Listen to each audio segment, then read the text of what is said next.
Assalamualaikum warahmatullahi wabarakatuh.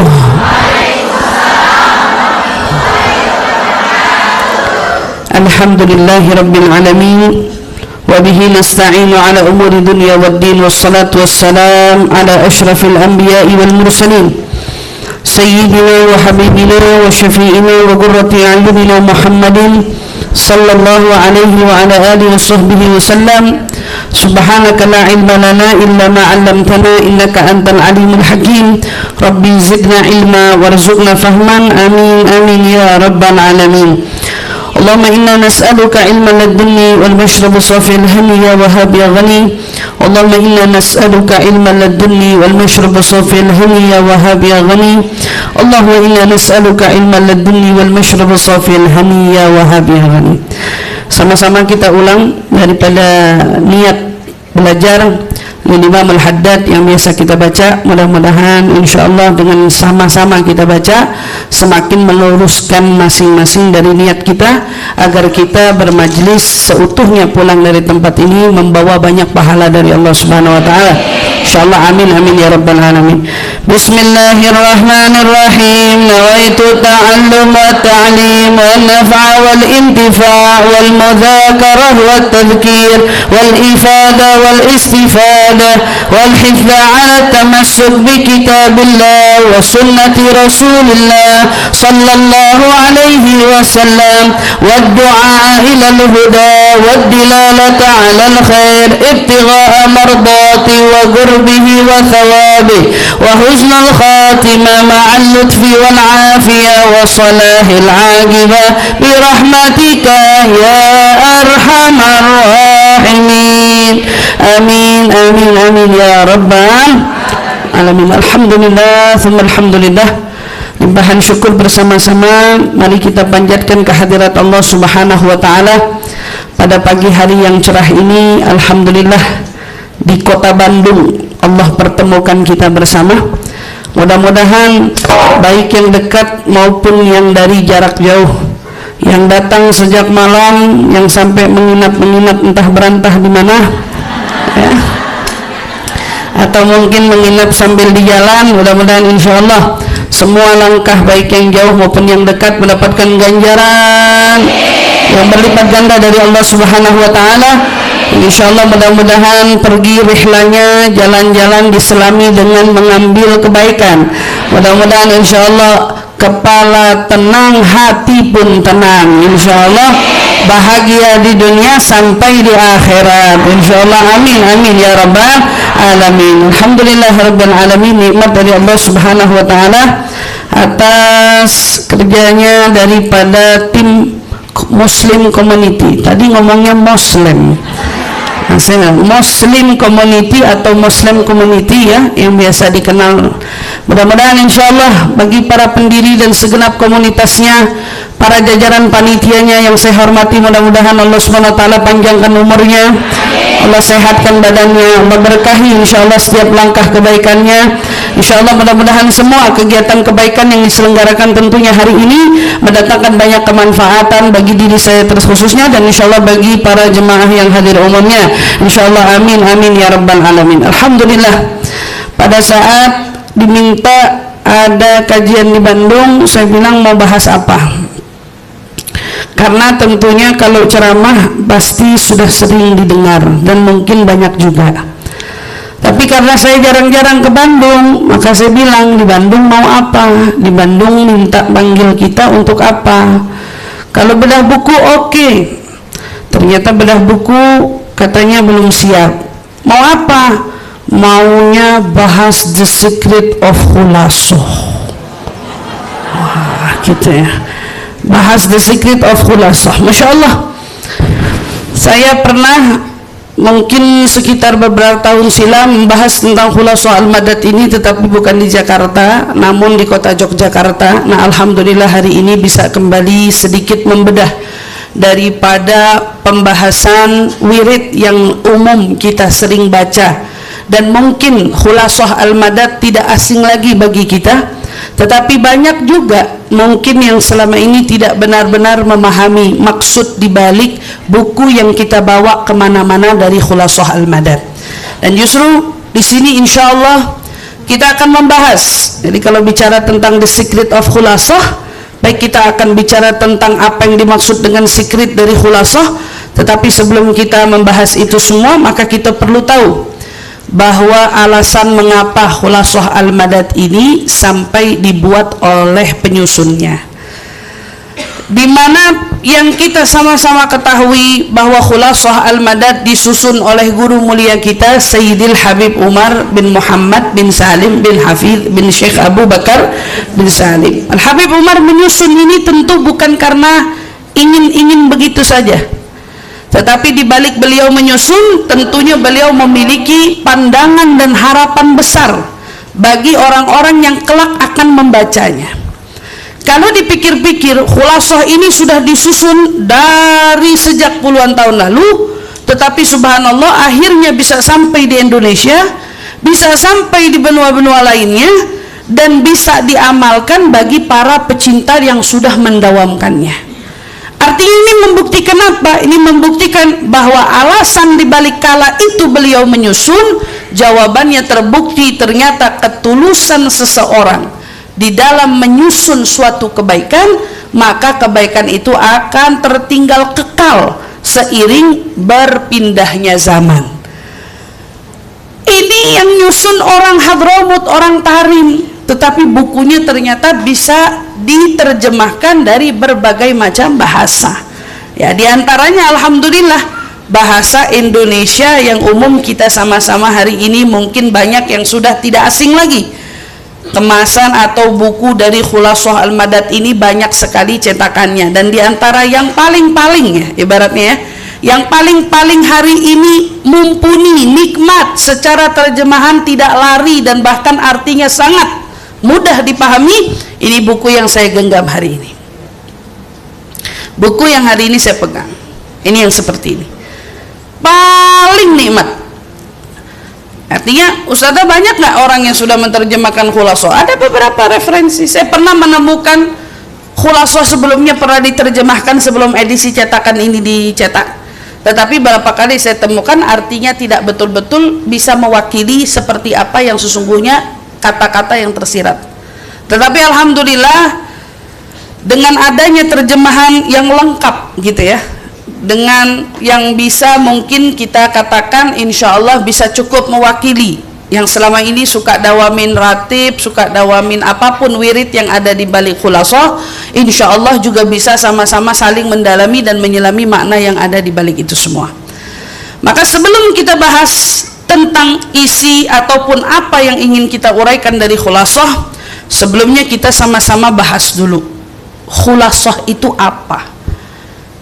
Dan yang kita sama-sama kenali dengan Khulasah Al-Madad An-Nabawi. Jadi artinya itu kan sebetulnya kitab ini judulnya Khulasah Al-Madad An-Nabawi. Ini aslinya, asli judulnya. Waktu Sayyidil Habib Umar bikin, judulnya buku itu adalah Al-Khulasah Al-Madad An-Nabawi. Khulasah Al-Madad An-Nabawi. Khulasah itu apa? Secara arti, Khulasah bisa kita artikan dia artinya sama dengan intisari. Intisari. Jadi dari sekian banyak azkar, wirid yang kita selama ini kenali, gitu ya, dari berbagai macam referensi, wabil khusus tentunya dari Nabi kita Muhammad sallallahu alaihi wasallam. Ya Ibu, kalau kita ngikutin apa yang dianjurin sama Nabi untuk kita baca, mungkin hari ini kita keteteran dan tentunya akan kewalahan. Secara Nabi itu ucapannya adalah senantiasa kebaikan ataupun doa. Kalau kita mau menyesuaikan dengan yang Nabi selalu amalkan, kita mungkin akan apa? Nggak sempat arisan. Kalau boleh jujur, nggak sempat arisan, ngapain lagi wirid, lagi zikir dan seterusnya. Artinya kurang lebih seperti itu. Kenapa? Tentu karena Nabi itu bacaan Qur'annya lain, zikirnya, munajatnya sama Allah lain ya. Kalau beliau sedang berdoa bermunajat pada Allah lain, belum lagi daripada doa-doa yang ma'thur, yang memang di sana ada riwayat Nabi SAW minta kita untuk mengamalkannya. Dari sekian banyak yang Nabi ajarkan, yang Nabi perintahkan, maka dikumpulkan oleh banyaknya para ulama sampai jadilah diantaranya khulasah ini, di mana Al-Habib Umar betul-betul memilih yang mana kiranya wirid yang ideal untuk orang-orang di era masa kini. Jadi betul-betul dari sekian banyak kumpulan wirid, ya ibu-ibu ya, dari sekian banyak kumpulan wirid itu beliau kumpulkan lagi intisarinya, disaring lagi saripatinya, ibaratnya gitu. Sehingga apa yang akan kamu temukan di sini adalah yang paling inti untuk kita baca di setiap harinya. Itu yang paling inti untuk kita baca di setiap harinya. Ya, ini al-khulasah. Jadi kalau ditanya khulasah itu apa? Khulasah itu intisari atau ringkasan. Dari sekian banyak wirid diringkas sama beliau menjadi khulasah ini. Al-madad. Kalau sudah bahas tentang khulasah, al-madad itu sendiri artinya apa? Al-madad itu artinya pertolongan. Maka ringkasan dari pertolongan Nabi Muhammad SAW. Dari sekian banyak doa-doa yang Nabi ajarkan, maka doa-doa inilah yang menjadi pegangan kita untuk dapat menyelamatkan dan menolong kita. Hanya betul kalau orang bilang siapa yang mendawamkan khulasah ini, Allah akan lindungi dia, Allah akan pelihara dia, Allah akan jaga dia secara menyeluruh. Iya, betul adanya. Kenapa? Karena inilah alasan dibalik penamaan al-khulasah al-madad an-nabawiyah. Ringkasan pertolongan, ya. Pertolongan siapa? An-Nabawiyah, Nabi Muhammad sallallahu alaihi wa ala alihi wasallam. Pertolongan Nabi kita Muhammad sallallahu alaihi wasallam. Maka jadi kalau ibu-ibu suka wirid-wirid madad madad madad madad madad madad madad ya Rasulullah, udah paham arti madad sekarang? Al-madad huwa maknanya minta pertolongan. Pertolongan keselamatan memang yang kita minta sama Allah, tetapi dengan wasilah pertolongan uluran tangan Rasulullah. Pertolongan tangan uluran tangannya Rasulullah sallallahu alaihi wasallam. Maka dibuatlah. Sebelum kita masuk, saya mau kasih tahu dulu bahwa khulasah ini juga identitas. Siapa pengamalnya, maka dia akan mendapat satu label. Apa itu labelnya? Ahlus sunnah wal jamaah. Ahlus sunnah wal jamaah. Karena kalau boleh jujur, orang yang mungkin ya enggan untuk mengamalkan apa yang ada di balik khulasah ini, mungkin mereka bukan ahlus sunnah wal jamaah. Mereka keberatan. Maka di balik identitas yang menyatakan kamu siapa, lihat aja wiridnya. Orang gak usah repot-repot, lihat wiridnya, baca apa dia. Kalau udah megang aja khulasah madad, ahlus sunnah wal jamaah. Ini identitas. Jadi orang kalau sudah punya dawaman dengan rutinan membaca daripada azkar atau apa wirid yang ada di balik ini, maka itu pasti sudah menjadi satu identitas label untuknya, ini ahlus sunnah wal jamaah. Walaupun ahlus sunnah wal jamaah itu banyak arti dan banyak yang mengklaim, tetapi yang saya maksud di sini tentunya ahlus sunnah wal jamaah yang punya musalsal asanid, nyambung, dia punya sanad kepada siapa? Junjungan Nabi besar Muhammad sallallahu alaihi wasallam. Karena apa yang akan kita uraikan nanti di balik khulasah ini, kita akan tahu ternyata banyak dari azkar atau wirid yang disampaikan oleh Sayyidil Habib di dalam karya ini. Beliau mengutip dari doa-doanya kaum solihin. Yang mana orang soleh ini udah nggak perlu diragukan lagi, akidah Asy'ariyah. Beliau akidahnya Asy'ari. Beliau juga kebanyakan madhabnya adalah Syafi'i, atau mungkin ada madhabnya yang pasti tidak lepas dari 4 madhab tadi, kemudian diikat lagi dengan tariqah atau istilah bahasa hari ini tarekat. Jadi al-madad ini mencerminkan apa? Tarekat tertentu, betul. Tapi kalau kamu tanya tarekat apa ini wirid? Tarekat Al-Abi Alawi. Jadi kan kalau ditanya, ustazah punya tarekat? Iya, saya tarekat. Habib Umar bertarekat nggak usah tarekat. Orang Hadramut rata-rata bertarekat. Tarekatnya apa? Al-Abi Alawi. Itu tarekat kita. Yang mana tarekatnya Al-Ba Alawi itu senangnya ngapain? Ya baca wirid. Tarekat Ba'alawi senangnya baca wirid.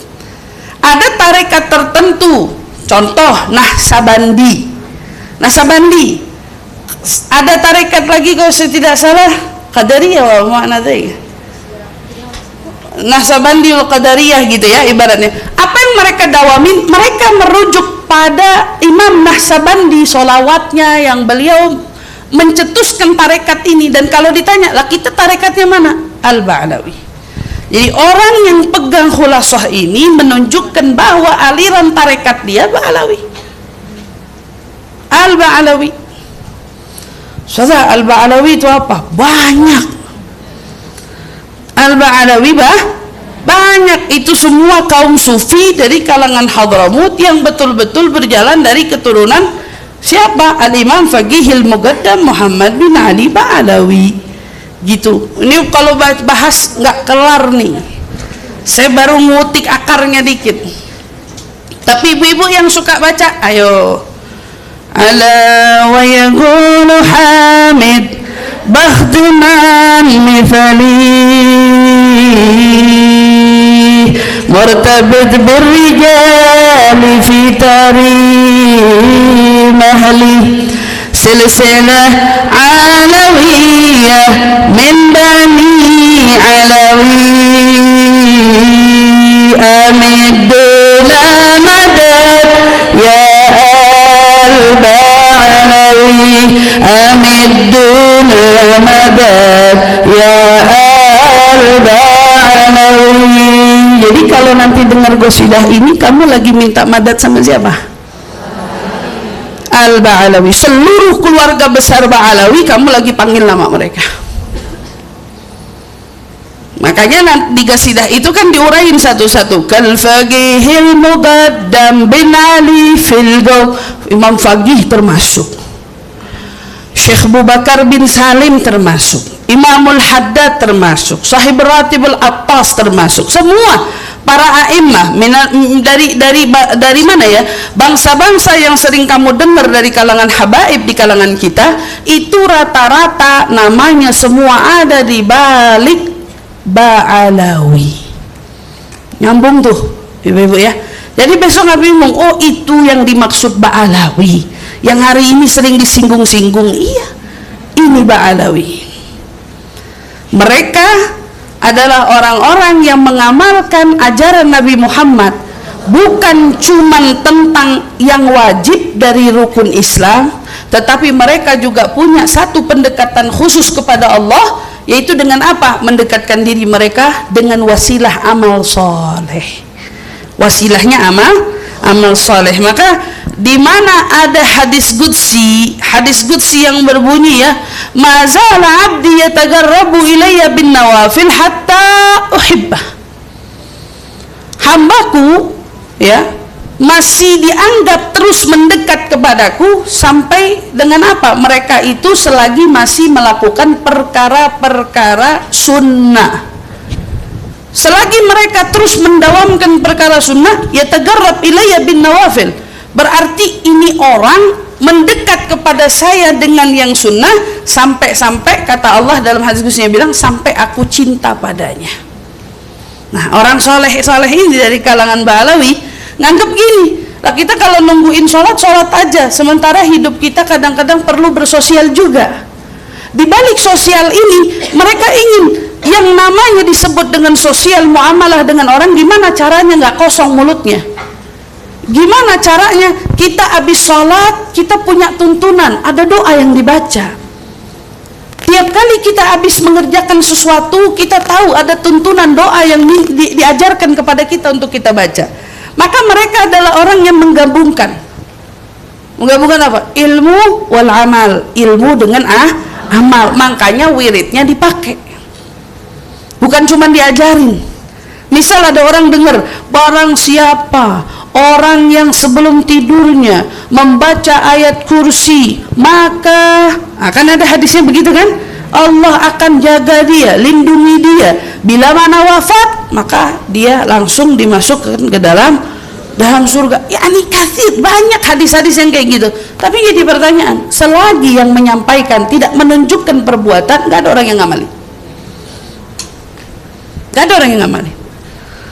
Kenapa amalan-amalan ini mudah diikuti dan mudah orang mengamalkannya? Karena yang mengajarkan dialah pelopor pertama di dalam amalnya. Itu pelopor utama di dalam amalnya. Jadi nggak kaget kita. Habis sholat dia nunjukin apa yang perlu dibaca. Karena kadang-kadang kita perlu tuntunan itu. Habis sholat kita yang kalangan Ahlus Sunnah wal Jamaah, Thariqah Al-Ba'alawi, nggak ada yang bergerak kan? Doa dulu, bahkan doanya bil jamaah. Kenapa Bu doa bil jamaah? Sementara di sana pro dan kontra. Nabi tidak melakukan itu. Sementara kita Ahlus Sunnah ngamalin itu. Besok nggak usah bingung. Kalau ketemu situasi seperti itu nggak usah bingung. Kenapa? Karena saat kita hari ini melihat orang ternyata lebih butuh bukti daripada hanya teori. Nah, anak-anak kita disuruh sama ibu berapa kali? 100 kali sehari ibu ingetin. Tapi kalau kamu tidak contohin, siapa yang mau ngerjain? Yang bertanya, itu adalah kira-kira sesuatu analogi yang sangat sederhana. Kalau kamu hanya bisa perintah, tapi kamu tidak menjadi pencontoh utama, nggak ada yang bakal ikutin. Dan kita, habaibuna, masyayikhuna, nggak mau jadi tukang perintah doang. Mereka justru yang paling mencontohkan, habis sholat harus ngapain aja. Duduk di tempat, apa yang dibaca, suaranya dilantangkan, agar makmumnya dengar. Dan saat makmumnya dengar, makmumnya lihat, makmumnya tahu bahwa, oh panutanku melakukan amal ini semua, maka mereka akan terus menjalankannya, karena itulah apa yang mereka lihat. Tapi kalau nggak ada yang ngamalin, siapa yang mau lihat? Cuma dikasih tahu, Nabi katanya kalau habis sholat baca ini, siapa yang mau ngamalin? Nggak ada yang lihat. Dan ternyata bukti di dalam menunjukkan perbuatan itu jauh lebih membuat ingatan melekat daripada hanya ucapan belaka saja. Oleh karena itu Allah Subhanahu wa taala berfirman, ya, kita perlu tahu memangnya kenapa harus ada wirid. Memangnya kenapa kita harus punya wirid? Memangnya kenapa kita harus punya zikir? Lihat apa yang Allah Subhanahu wa taala katakan kepada kita, fadhkuruni adzkurkum. Kalau lanjutin ayatnya panjang kan? Washkuruni wala takfurun.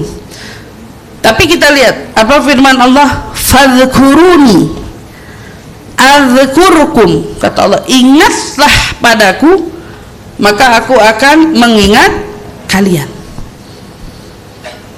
Wirid yang kita baca atau doa munajat yang kita baca itu mengantarkan kita pada satu perilaku yang menunjukkan kalau kita mengingat Allah Subhanahu wa taala.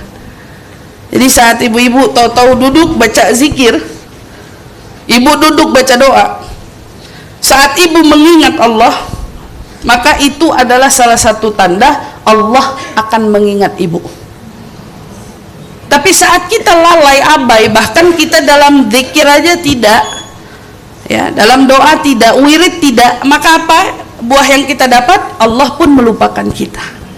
Makanya orang yang punya wirid, punya zikir, punya apa, cenderung lebih terasa ada yang jaga daripada yang nggak punya wirid. Ini nanti kita akan uraikan lebih detailnya. Dari mana tuh? Ya kamu nggak bakalan tahu sebelum kamu ngamalin itu. Kapan kamu benar-benar merasa dijaga? Katanya pas ada suami. Lah kalau suaminya lagi kagak ada. Kapan kamu benar-benar merasa terjaga? Saat rumahmu ada security. Lah kalau securitynya ketiduran. Kapan kamu betul-betul merasa aman? Saat rumahmu dikunci. Betul, ternyata maling bisa bobol juga. Hakikatnya, apapun usahamu, dibalik adanya ikhtiar kamu memohon kepada Allah, satu-satunya zat yang super duper mampu melindungimu dari segala bentuk apapun yang terjadi, maka tidak ada yang bisa mengkoneksikan kita untuk bisa jadikan Allah sebagai pelindungmu sebelum kamu mengingat Allah dalam hidupmu. Allah nggak bisa jadi pelindungmu kalau kamu nggak mengingat Allah. Allah tidak mampu, bukan karena Allah nggak bisa, tetapi Allah memilih siapa di antara kita yang mengingat Dia, merekalah yang akan kembali diingat olehnya. Fadhkuruni azkurkum. Aku ingat. In tansurullaha yansurkum. Allah kan selalu mulain gitu ya. Jika kamu menolong agama Allah, dirimu punya urusan akan ditolong sama Allah. Berarti kan yang bakal dilihat sama Allah reaksi kita dulu kan. Kamu gimana sama Allah? Kamu doanya kenceng, nginget Allahnya kenceng, maka Allah akan mengingat kamu dengan kenceng juga. Nah, ini yang punya khulasah. Boleh dibuka. Saya mau cuman buka muqaddimahnya Habib Umar waktu menulis buku ini. Saya sengaja tidak mencantumkan di sini karena saya yakin ibu-ibu pada pegang hulasoh. Kan hari ini bedah hulasoh. Iya. Yang bukunya sama kayak saya, bukunya sama atau mungkin berbeda, wallahu alam, coba aja dicek muqaddimahnya. Tapi muqaddimahnya bukan versi muqaddimah pencetak, tetapi muqaddimah. Kalau yang bukunya sama, buka halaman 16. Yang bukunya sama, buka halaman 16. Oke. Sudah ya? Muqaddimah. Saya bacain sedikit aja karena Habib Umar juga menulis muqaddimahnya sedikit banget. Bismillahirrahmanirrahim. Alhamdulillah wassalatu wassalamu ala Rasulillah Sayyidina Muhammad ibn Abdullah wa ala alihi wa sahbihi wa mawalah. Wa ba'du fa hadhihi ba'dul awrad allati yanbaghi lis-salik wa kulli mu'min raghibin fil amal bis sunnah wa nailil qurbi min Allah qira'atu ma tayassar minha wa hiya qalilun min kathir. ومن أراد التوسع فعليه بمراجعة الأمهات في الأوراد والأذكار كالأذكار للإمام النووي وعمل اليوم والليلة لابن السني وغيرهما والله ولي التوفيق وما توفيقي إلا بالله العلي توكلت وإليه أنيب. Itu muqaddimah Habib Umar. Sebelum nyusun, beliau buka dengan muqaddimah ini. Apa yang beliau sampaikan? Bismillahirrahmanirrahim. Tentu ini amal yang diajarkan oleh Nabi. Segala perkara penting jika tidak diawali dengan basmalah maka terputus berkah. Habib Umar nunjukin bahwa awal dia nulis mengumpulkan penyusun khulasah ditulis dengan bismillah. Kemudian hamdalah. Dalam sebuah riwayat juga disampaikan, siapa yang tidak memuja Allah, tidak mensyukuri Allah di setiap perbuatannya dan aktivitasnya, maka juga demikian terputus berkahnya. Maka ibu-ibu kalau perhatiin penceramah, penulis karya gitu ya, pasti selalu mengawali setelah mengucap bismillah dengan memuja-muji Allah. Alhamdulillah wassalatu wassalamu ala Rasulillah. Salawat tentunya kepada Nabi Muhammad SAW beserta dengan keluarganya. Apa yang beliau sampaikan? Wa ba'du, ini adalah beberapa wirid. Tapi beliau ngomongnya apa? Ba'dul aurat. Aurat berarti bukan satu wirid, tapi banyak. Ini adalah beberapa wirid-wirid untuk para penuntut ilmu dan setiap orang mukmin yang pengen tahu sunnah. Pengen tahu sunnah? Ini kata Sayyid Habib. Yang pada pengen tahu sunnah Nabi, nih ada di sini. Dan siapa di antara kamu yang ingin menjadikan ini sebagai wasilah untuk mendekatkan dirimu pada Allah, ini dianjurkan untuk kita membacanya. Hanya saja beliau ingetin sama kita ya, Ini adalah ringkasan dari wirid-wirid yang banyak. Beliau sebut hadza qalil. Ini disebut dengan wahya qalilun min katsir. Ini cuma sedikit dari banyak. Ya, kadang-kadang kita kalau nengok khulasah, ya Allah, segini kita belum bisa ngamalin semua. Tapi kata Habib Umar bilang wahya qalilun min katsir. Ini sedikit dari banyak. Sedikit dari banyak. Banyaknya berapa itu ya? Allah alam, kita nggak tahu. Kan minal auliya ushalihin, orang-orang soleh punya wiritannya masing-masing. Punya wiritannya masing-masing, Masya Allah. Ini wahya qalilun min katsir. Berarti kalau disebut dengan khulasah, benar banget. Karena ini adalah ringkasan dari yang ada. Diringkas lagi. Adapun yang ingin lebih banyak lagi wiridnya, ini aja belum kelar udah mau wirid yang lain gitu ya. Habib Umar tapi ngomong, siapa yang pengen memperbanyak, pengen meluaskan zikirnya, meluaskan lagi amalan bacaannya, ada kitabnya Imam Nawawi judulnya Adzkar. Silahkan kamu buka kitab beliau, karangan Imam Nawawi, Al-Adzkar. Itu wirid semua. Dan hadis-hadis Nabi tertuai semua di sana. Ya. Selanjutnya ada yang nanya, kira-kira amalan apa ya dari wirid-wirid untuk hari-hari, yom walailah, pagi petang, pagi malam, suka nggak begitu? Ya, kalau zikir yang kamu temuin di YouTube, zikir petang, zikir sobat, zikir pagi itu, zikir pagi, zikir petang, itu mah kagak ada apa-apanya. Sama beliau, kata beliau, sana silahkan kamu buka kitabnya Li Ibn Sunni. Ada seorang ulama dengan karya Ibn Sunni. Ibn Sunni punya karya ini ngasih tahu kita amalan yang tepat sehari-hari sampai malam mau ngapain aja. Kita mikir ya, ya Allah, kapan ya bisa ngaji kitabnya Imam Nawawi Al-Adzkar, atau mungkin kitabnya Imam Amaliyah Harian dari Ibn Sunni, dan masih banyak sumber-sumber lainnya. Ini cuma dua yang disebut referensi oleh beliau. Berarti kalau ada orang mengklaim ini tidak sesuai Nabi, kamu kira Imam Nawawi itu nggak berjalan di jalannya Nabi? Imam Nawawi yang ngarang Riyadhus Shalihin itu kurang famous apa itu? Hah? Dan kalau kamu cari apa yang ada di balik khulasah ini, semua referensinya bisa merujuk ke Adzkar. Berarti orang yang menyalahkan khulasah sama dengan menyalahkan karyanya Imam Nawawi. Sementara di antara mereka banyak yang menganggap wirid itu tidak boleh, wirid itu tidak penting, wirid itu hanya untuk diri sendiri, sementara mereka mendewakan Imam Nawawi. Catat baik-baik. Jadi kadang-kadang karena nggak paham, nggak punya jawaban. Sekarang saya kasih tahu jawabannya.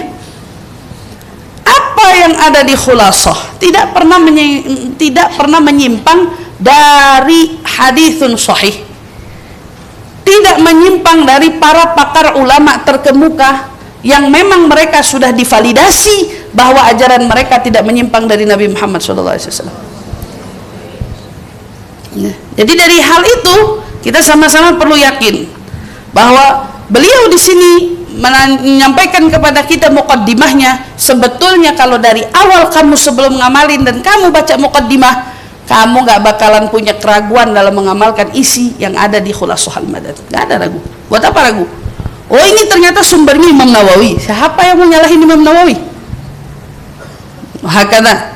Dari situ beliau kemudian baru masukin niat. Nah, ini kita lihat kok beliau langsung niat belajar sebelum beliau nulisin amalan lainnya. Ya kan? Yang punya buku coba lihat. Habib Umar langsung naruh niat dari awal tulisannya. Wayad'u bimasya. Kita disuruh ngapain? Baca wirid, niat belajar. Para salik penuntut ilmu kata suruh niat belajar bahkan dari bangun tidur. Sebelum ngapa-ngapain dia taruh paling awal niat belajarnya, biar hari-harinya tidak terbuang sia-sia. Baru di situ kemudian yang pertama beliau cantumkan tentang adab bangun tidur wa mahawalaih. Ibu-ibu bisa buka sendiri. Adab bangun tidur dan lain-lain. Dari sini Habib Umar juga mengutip apa yang dikatakan oleh Imamul Haddad. Sebelum saya bahas lagi, apa yang disampaikan Imamul Haddad, beliau menyampaikan apa yang Imam Haddad katakan, al-awrad la tanfa illa ma'ad dawam. Itu ada di kitab. Beliau kutip, wala tu'athir illa ma'al hudur. Wa amma kasratul awrad ma'al ajalah wal ghaflah wa gillatul hudur ma'allahi ta'ala fa nafa'aha galil wa laysat takhlu min nafa' wa dafa' insyaallah. Ini, ketahuilah bahwa sesungguhnya wirid itu tidak bermanfaat betul-betul bagi kita kecuali kita baca secara rutin. Kalau sudah rutin baru berasa khasiatnya, baru berasa efek sampingnya. Kalau belum rutin belum terlalu ngefek apa-apa. Jadi kalau kita tanya kapan nih khulasah akan punya bekas di hati, saat kamu sudah bisa dawam. Kapan bacaan-bacaan semua wirid dari yang kamu baca akan betul-betul ngefek di hatimu? Saat kamu sudah menjadi orang yang rutin dalam mengamalkan wirid tersebut. Kalau belum rutin, berapa banyak orang frustasi gara-gara wirid? Berapa banyak orang sumpek malah berbalik karena wirid. Katanya wirid itu ngilangin sumpek. Kenapa saya malah jadi sumpek? Malah yang disalahin wiridnya. Itu pasti salah tuh. Salah di dalam mengamalkan, nggak betul-betul dalam pengamalannya. Karena orang kalau betul-betul dalam ngamalinnya, maka diingetin, pertama dibaca secara rutin, kedua, dan wirid-wiridmu itu tidak akan berpengaruh kecuali jika kamu baca dengan kehadiran hati. Paban, banyak dari kita yang baca, tapi sedikit dari kita yang menghadirkan hati dalam bacaan. Ini kalau kita baca subhanallah, subhanallah, subhanallah aja, kita pasti ngejar cepetnya ketimbang ngejar rasanya, ketimbang menyelami artinya, gitu kan? Jadi bacanya cepat, oke. Jadi yang kurang itu keumuman, selain rutin, yang kurang juga hudurnya hati, artinya hati yang hadir. Orang bacanya nggak pakai hati. Banyak wirid yang dibaca, kata Imam Haddad, tergesa-gesa, lalai. Udah baca cepet-cepet, hati kemana-mana, mata ngelihatnya kemana? Sambil kemana-mana, istilahnya sambil ngapa-ngapain. Sedikit yang baca dengan kehadiran hati. Hanya karena apa? Makanya akhirnya di situ dia ngerasa manfaatnya sedikit. Tapi ada tapinya nih, ingat ya. Namun tidak menafikan manfaat dan perlindungan di balik wirid tersebut. Artinya, walaupun kamu baca wirid dalam keadaan hati lalai, walaupun kamu baca wirid dalam keadaan tergesa-gesa, itu tidak menafikan kalau kamu tetap kecipratan manfaatnya. Nggak ada orang yang baca wirid nggak ada manfaat, nggak ada. Walaupun kamu masih di levelnya baca tergesa-gesa, level baca pengen cepet-cepet selesai, ingat wirid itu tetap punya manfaatnya. Tidak pernah dinafikan manfaat bagi pembacanya. Ini yang disampaikan oleh Imamul Haddad. Jadi kita ingat, gak ada wirid yang gak ada efeknya. Sama seperti tidak ada majelis ilmu yang tidak ada efeknya. Semuanya kebaikan ada efeknya. Walaupun kita tidak mengerjakan dengan setulus-tulusnya. Tapi efeknya tetap dikasih sama Allah Subhanahu wa ta'ala. Makanya dalam doa yang kita baca, kenapa orang sering bertanya-tanya, mana sih zikirnya? Karena tahu betul jibillatul insan, manusia punya kebiasaan gak senang disuruh, gak senang. Suruh wirid aja gak senang dia. Baca apaan lagi sih, lama banget, panjang banget, kapan selesainya nih, sampai jam berapa? Itu tabiat manusia. Manusia gak suka disuruh-suruh. Manusia nggak suka disuruh-suruh, nggak suka dikasih satu kegiatan yang sifatnya terus menerus. Nggak, hakikatnya manusia nggak suka begitu. Tapi kapan manusia menjadi luluh? Saat dia tahu manfaat di balik perbuatan itu. Saya mau tanya, ada yang suka olahraga? Kalau bisa milih, kalau ada orang yang tidur perutnya jadi kempes, pasti milih tidur semua. Nggak ada yang mau olahraga. ada yang enak, kenapa mau yang susah, katanya kan gitu. Iya, tapi saat disampaikan bahwa olahraga tuh melancarkan sirkulasi darah, kemudian oksigen di tubuh jadi berjalan dengan lancar, ditambah lagi tubuh orang yang bergerak lebih sehat daripada orang yang diam, terus dikasih manfaatnya, lama-lama luluh nggak? Luluh. Orang kalau dikasih satu perintah, tetapi di balik perintah itu diberikan benefitnya yang terus menerus. Kamu kalau begini, kamu begini, nanti kamu kalau begini, nanti kamu begini. Makanya wirid pun dihadirkan pahalanya. Wirid-wirid yang kita baca juga didatangkan manfaatnya. Jadi kalau ditanya, apa sih manfaatnya orang zikir? Padahal kalau sudah dikaitin manfaat zikir, Allah ingat kamu itu udah cukup. Allah ingat sama kita itu udah cukup sebetulnya. Tapi manusia masih nanya lagi, apalagi? Kalau cuma zikir aja, apalagi? Maka dikasih tahu. Beberapa dari yang ulama sampaikan kepada kita melalui hadis Nabi besar Muhammad SAW, bahwa sesungguhnya zikir itu, bacaan kita dalam munajat doa, tatrudu syaitan, itu mengusir syaitan. Kan tahu tuh setan demen banget nempel sama kita. Setan demen banget ngintil, nyamuk aja kalah. Kalau buat setan untuk mepet kita dan ngedampingin kita di dalam setiap peran kehidupan, maka di situ adalah PR-nya gimana caranya kita membuat mereka terusir. Ternyata nggak ada yang bisa ngusir dia kecuali dengan zikir. Kecuali dengan zikir. Zikir ngusir syaitan, betul. Apalagi ternyata kita semua mengincar ke sana sini nyari ridhonya Allah. Ternyata ridhonya Allah pun terletak pada apa? Pada sejauh mana kita mengingat Allah. Jadi kalau dibilang di wirid itu mendatangkan ridhonya Allah, betul banget. Selanjutnya apa?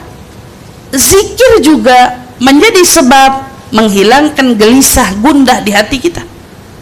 Orang yang di hatinya punya gelisah, punya gundah, hatinya khawatir, hatinya nggak tenang, hatinya apa? Ternyata doa juga kan yang Nabi ajarin. Allah katakan dalam ayat dalam firman-Nya, ala bidzikrillahi tatmainnul qulub. Dengan zikir kepada Allah hatimu menjadi tentram, hatimu menjadi tenang. Wah, Nabi SAW ngajarin sama kita, minta suruh baca doa yang mana doa itu menjadi sebab Allah Subhanahu wa taala singkap segala kesedihan dari hati kita. Doa. Nanti ada di beberapa part. Ternyata zikir-zikir yang dibaca menjadi sebab hati gelisah jadi sembuh. Lalu buat apa lagi? Hati menjadi lapang. Loh, hati jadi lapang. Nabi Musa sekelas nabi aja berdoa sama Allah minta hati lapang, apalagi kita. Terus mau tiba-tiba bercita-cita, lapangin ya Allah hatiku tanpa doa. Pengen hidup hati lapang, gembira, sentosa, sejahtera, tapi nggak ada doa. Sementara seorang nabi pun meminta Rabbi syrahli sadri wa yassirli amri wahlul 'uqdatam min lisani yafqahu qawli. Doa Nabi Musa minta sama Allah. Jadi kadang-kadang kalau kita tanya apa manfaat dari zikir, jangan kamu sepelekan manfaat dari zikir. Bahwa di balik zikir ternyata ada sebab yang membuat kesejahteraan hidup kita, kebahagiaan hidup kita, ketenangan hidup kita terletak pada zikir yang kita baca. Selanjutnya apa? Membentengi diri bahkan dari kejahatan manusia, bahkan dari kejahatan setan, jin dan lain sebagainya. Maka saya selalu ngingetin sama ibu-ibu semua ya, pada seluruh yang hadir, adik-adik semua, kita percaya kalau ada jin, percaya ada jin, ada syaitan, kita percaya. Masa kamu nggak bisa menerapkan kepercayaan tambahan, yaitu dengan kamu mendekatkan diri pada Allah, jin dan setan nggak bisa dekat sama kamu. Manusia yang mau menyakitimu juga nggak bisa karena adanya penjagaan dari Allah. Contoh, berapa banyak orang hari ini yakin kalau dia misalnya dikirim, nah, kalau dikirim paket mah nggak apa-apa, Ini dikirim bahasa. Dikirim apa tuh? Kirim santet, dikirim apalagi lah, guna-guna dan lain sebagainya. Saya kadang-kadang suka nanya sama orang-orang yang kayak gitu, maaf, kamu ngerasa kamu disantet? Iya. Punya wirid nggak? Ada ustazah, saya baca wirid, saya baca zikir, saya baca ada wirid yang didawamin. Ada, berarti kamu nggak kena santet. Karena wirid itu selalu jadi benteng. Tapi kalau ditanya, maaf, ente ngerasa disantet? Iya, saya disantet. Saya punya wirid? Enggak. Oh, pantes. Nggak bingung saya. Oh, pantes. Kenapa?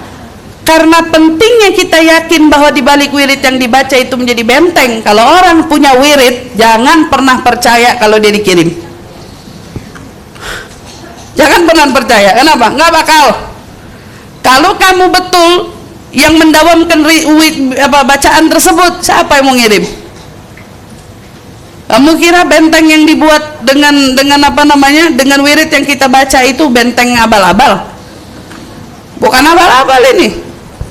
Jadi nggak ada. Dibilang benteng, betul. Itu menjadi benteng. Sama halnya dengan menguatkan hati dan badan. Menguatkan hati dan badan, berarti badan kita bisa jadi kuat dengan zikir. Bukan Rasulullah ngajarin zikir sama Sayyidah Fatimah? Waktu Sayyidah Fatimah ngeluh badannya capek, ya Rasulullah ajarin apa? Zikir, bukan? Apa Rasulullah nyuruh mijit?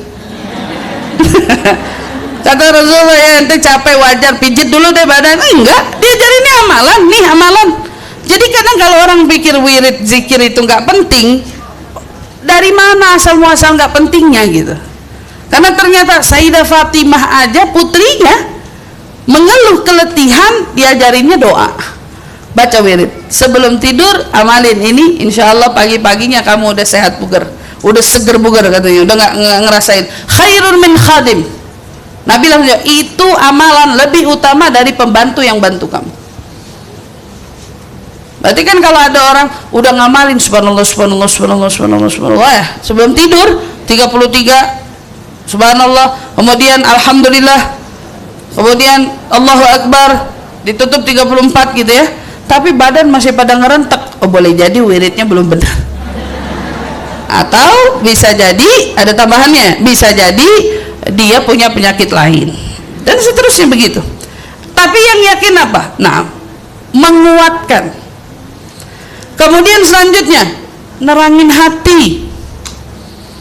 Hati seseorang bisa menjadi buta, gelap, tanpa arah, tanpa cahaya, karena dia nggak tahu cara mengingat Allah Subhanahu wa Ta'ala. Tapi kalau mengingat Allah, nggak ada hati yang tertutup. Bahkan yang menyingkap kita punya tabir dosa itu adalah istighfar. Wal istighfar huwa dzikir. Istighfar itu zikir. Membuka pintu taubat melalui istighfar yang kita baca. Jadi kalau orang mikir doa nggak penting, gimana ceritanya? Bahkan juga mendatangkan rezeki. Bener banget tuh. Orang terlilit hutang di zaman Nabi, ngadu sama Nabi, ya Rasulullah aku terlilit hutang. Kalau bahasa kita, saya lagi dikejar-kejar sama siapa? Mandep kolektor gitu ya, lagi dikejar-kejar gitu ya. Sama Nabi disuruh ngapain? Suruh baca doa. Semuanya ada. Kalau ibu-ibu tanya, Ustazah itu semua ada di mana sih? Di antaranya salah satunya di Wirdul Latif. Semua doanya ada di Wirdul Latif. Biar gimana kamu nggak sumpek, biar bagaimana kamu itu dapat rezeki, biar gimana hatinya tenang, biar gimana, semuanya ada di Wirdul Latif. Dan itu maksur. Ada hadisnya Nabi SAW. Kemudian menghapus dosa. Itu beberapa manfaat. Masih banyak lagi manfaat daripada zikir. Sekarang ibu bisa lihat di sini. Saya tampilin daftar isi, kurang lebihnya dari daftar isi khulasah ini. Kalau ibu bicara tentang khulasah madat, ada wirid banyak di dalamnya. Kalau ditanya Ustazah bisa sehari nerangin khulasah madat? Enggak bisa. Bukan sehari, malah ini 2 jam doang. Kira-kira bisa nerangin apa? Kita ambil yang paling umum kita baca. Maka di situ saya kasih garis kuning. Yang akan kita bahas lebih mendetail adalah ratibul adat dan ratibul atos. Dua ratib ini yang tentu sudah tidak asing lagi bagi kita. Banyak pengamalnya, tetapi kalau ditanya tentang keistimewaan, yang penting taunya bagus aja, kan gitu. Yang penting bagus baca, enggak. Tapi kita mau ngurain, karena setiap yang menulis ratib ini punya sebab, musabab kenapa dia merangkum dari wirid ini. Jadi perhatikan ya, dalam Khulasah Madad daftar isi yang ada, Habib Umar pertama mencantumkan doa Asmaul Husna, karena itu adalah salah satu sumber di mana tawassul kita dengan nama-nama Allah yang agung, dan itu menjadi sebab doa kita cepat diterima. Kemudian di situ ada qasidah-qasidah. Ternyata uniknya daripada Khulasah ini, beliau tidak hanya mencantumkan doa-doa ma'thur, tetapi doa-doa dari munajatnya kaum salihin juga ditaruh sama beliau di situ. Saya selalu ngingetin, kenapa kita perlu membaca doa munajatnya kaum salihin, karena kita tidak punya susunan kata seindah kaum salihin. Kadang-kadang kita ini terlalu fakir ilmu sehingga kita dalam berdoa kita nggak tahu mau minta apa, dan itu semua terwakili oleh munajatnya orang soleh. Jadi kalau kamu buka Khulasah, kamu akan dapati di lembaran-lembaran awal itu ada doanya, ada munajatnya Habib Abdullah bin Husain bin Tahir, ada munajatnya Imamul Haddad, ada munajatnya Habib Ali Habsyi, ada juga munajatnya Al Habib Abdullah Al Idrus. Munajatnya semua ada di situ. Ada Habib Abu Bakar Al-Adni, semua munajatnya ada di situ, dikutip sama beliau. Buat apa? Buat jadikan munajat kita semua. Ilahi nas'aluk bil ismil azam wajahil Mustafa farrij alaina ya Allah bi bismillahi maulana ibtadaina wa nahmadu ala na'mahu fina ya Allah. Kalau kita sesuaikan bangun tahajud kita dengan doa kita, saya jamin Bu, doa kita standar banget. Standar banget doanya. Iya, nggak ada yang gimana-gimana gitu. Tapi begitu kamu coba rasain suatu waktu tahajud, tapi kamu coba selami munajatnya mereka-mereka soleh, kaum solehin ini. Kamu mau selami.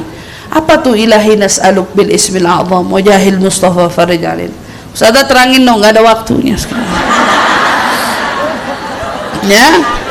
Ada walid Syekh Abu Bakar bin Salim, munajatnya Syekh Abu Bakar bin Salim. Di situ ada juga doa setelah sholat. Tentu semua ini ada di mana banyaknya hadisun sahih yang mengerucutkan kepada kita tentang amalan yang Nabi kita ajarkan. Kemudian ada surat-surat pendek, kita bahas sedikit. Surat-surat pendek yang tentunya di situ ada juga anjuran Nabi untuk kita mengamalkannya. Kahfi, wal buruj, wal muzammil, ya kan? Di situ semua Nabi ajarin, Yasin, wal waqiah, tabarak, kemudian sajadah, semua ada di situ, bukan yang enggak ada.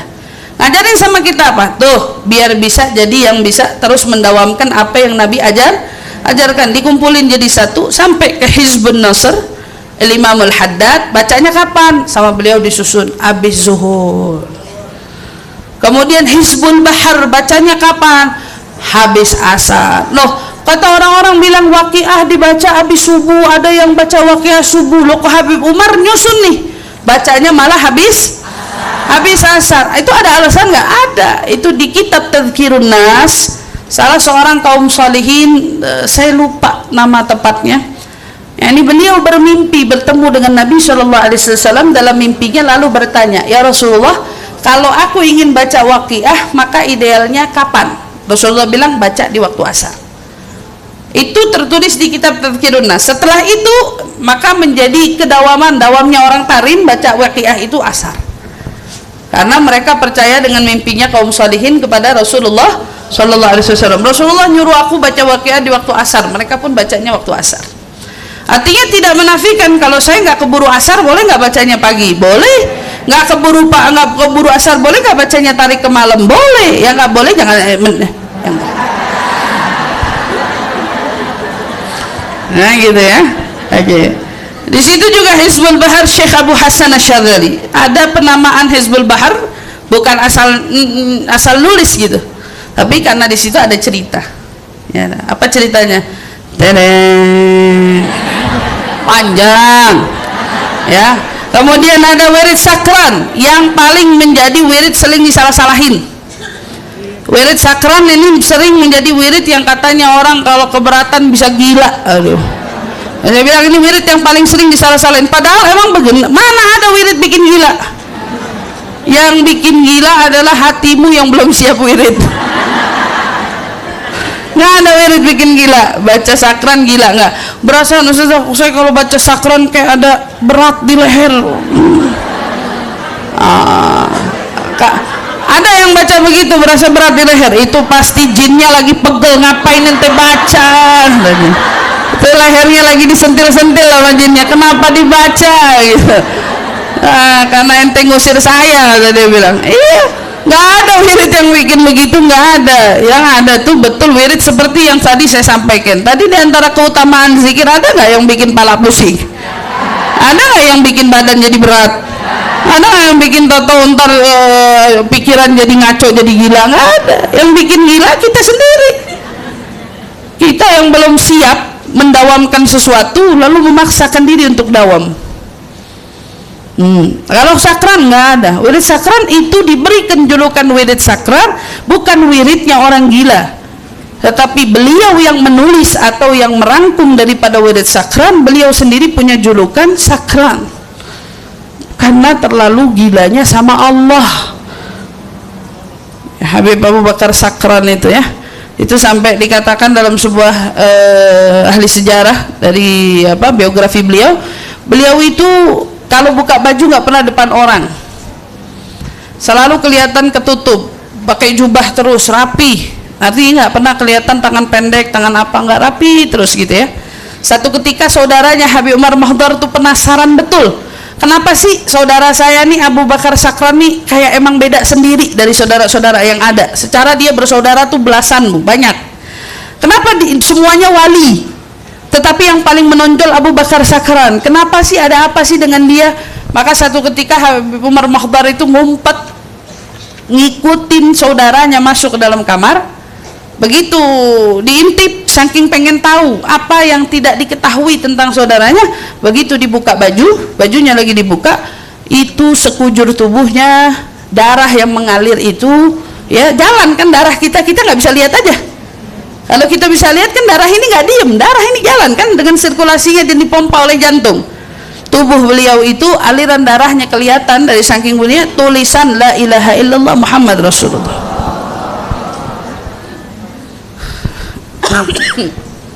Dan masih banyak lagi.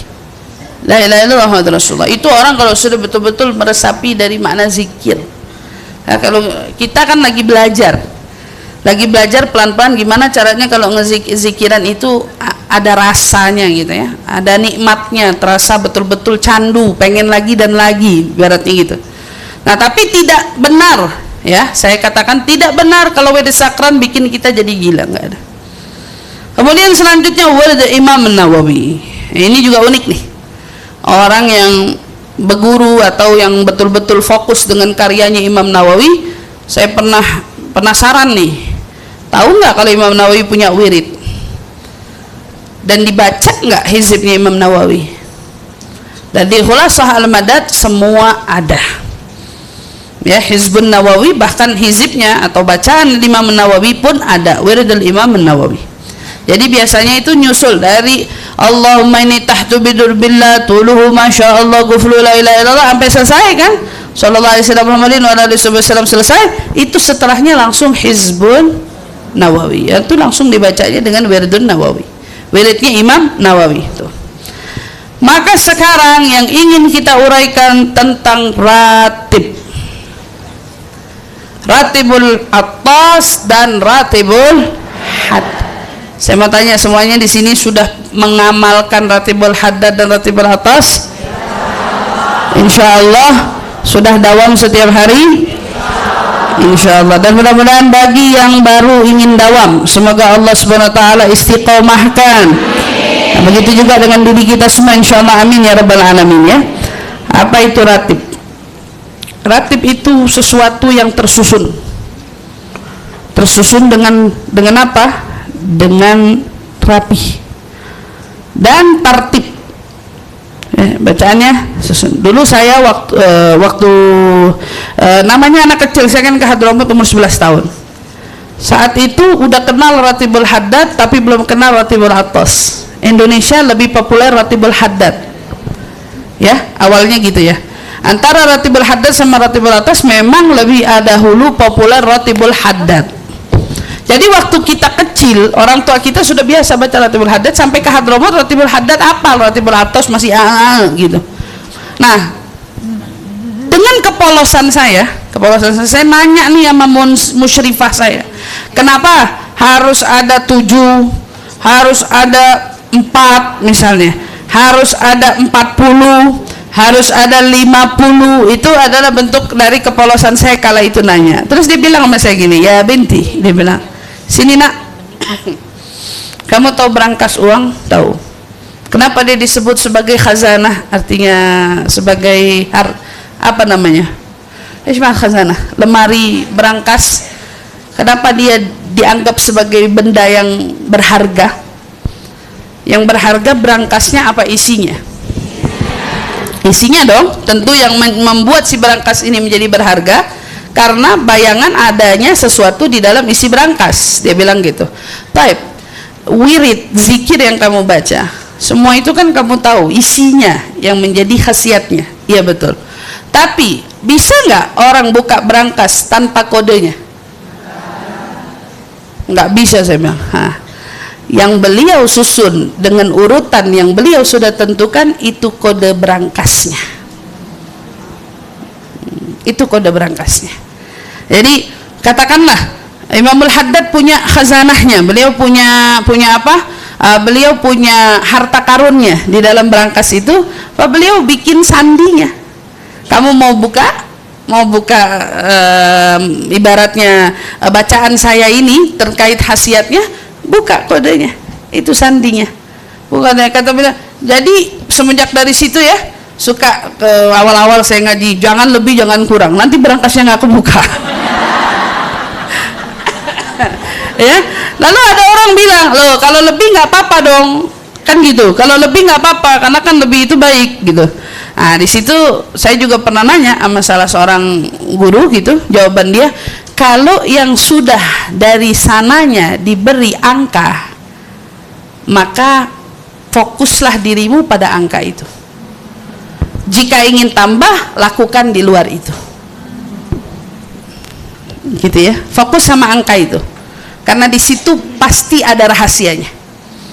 Rasulullah kenapa nyuruh kita subhanallah 33? Padahal kan bisa aja 100 kalau beliau mau.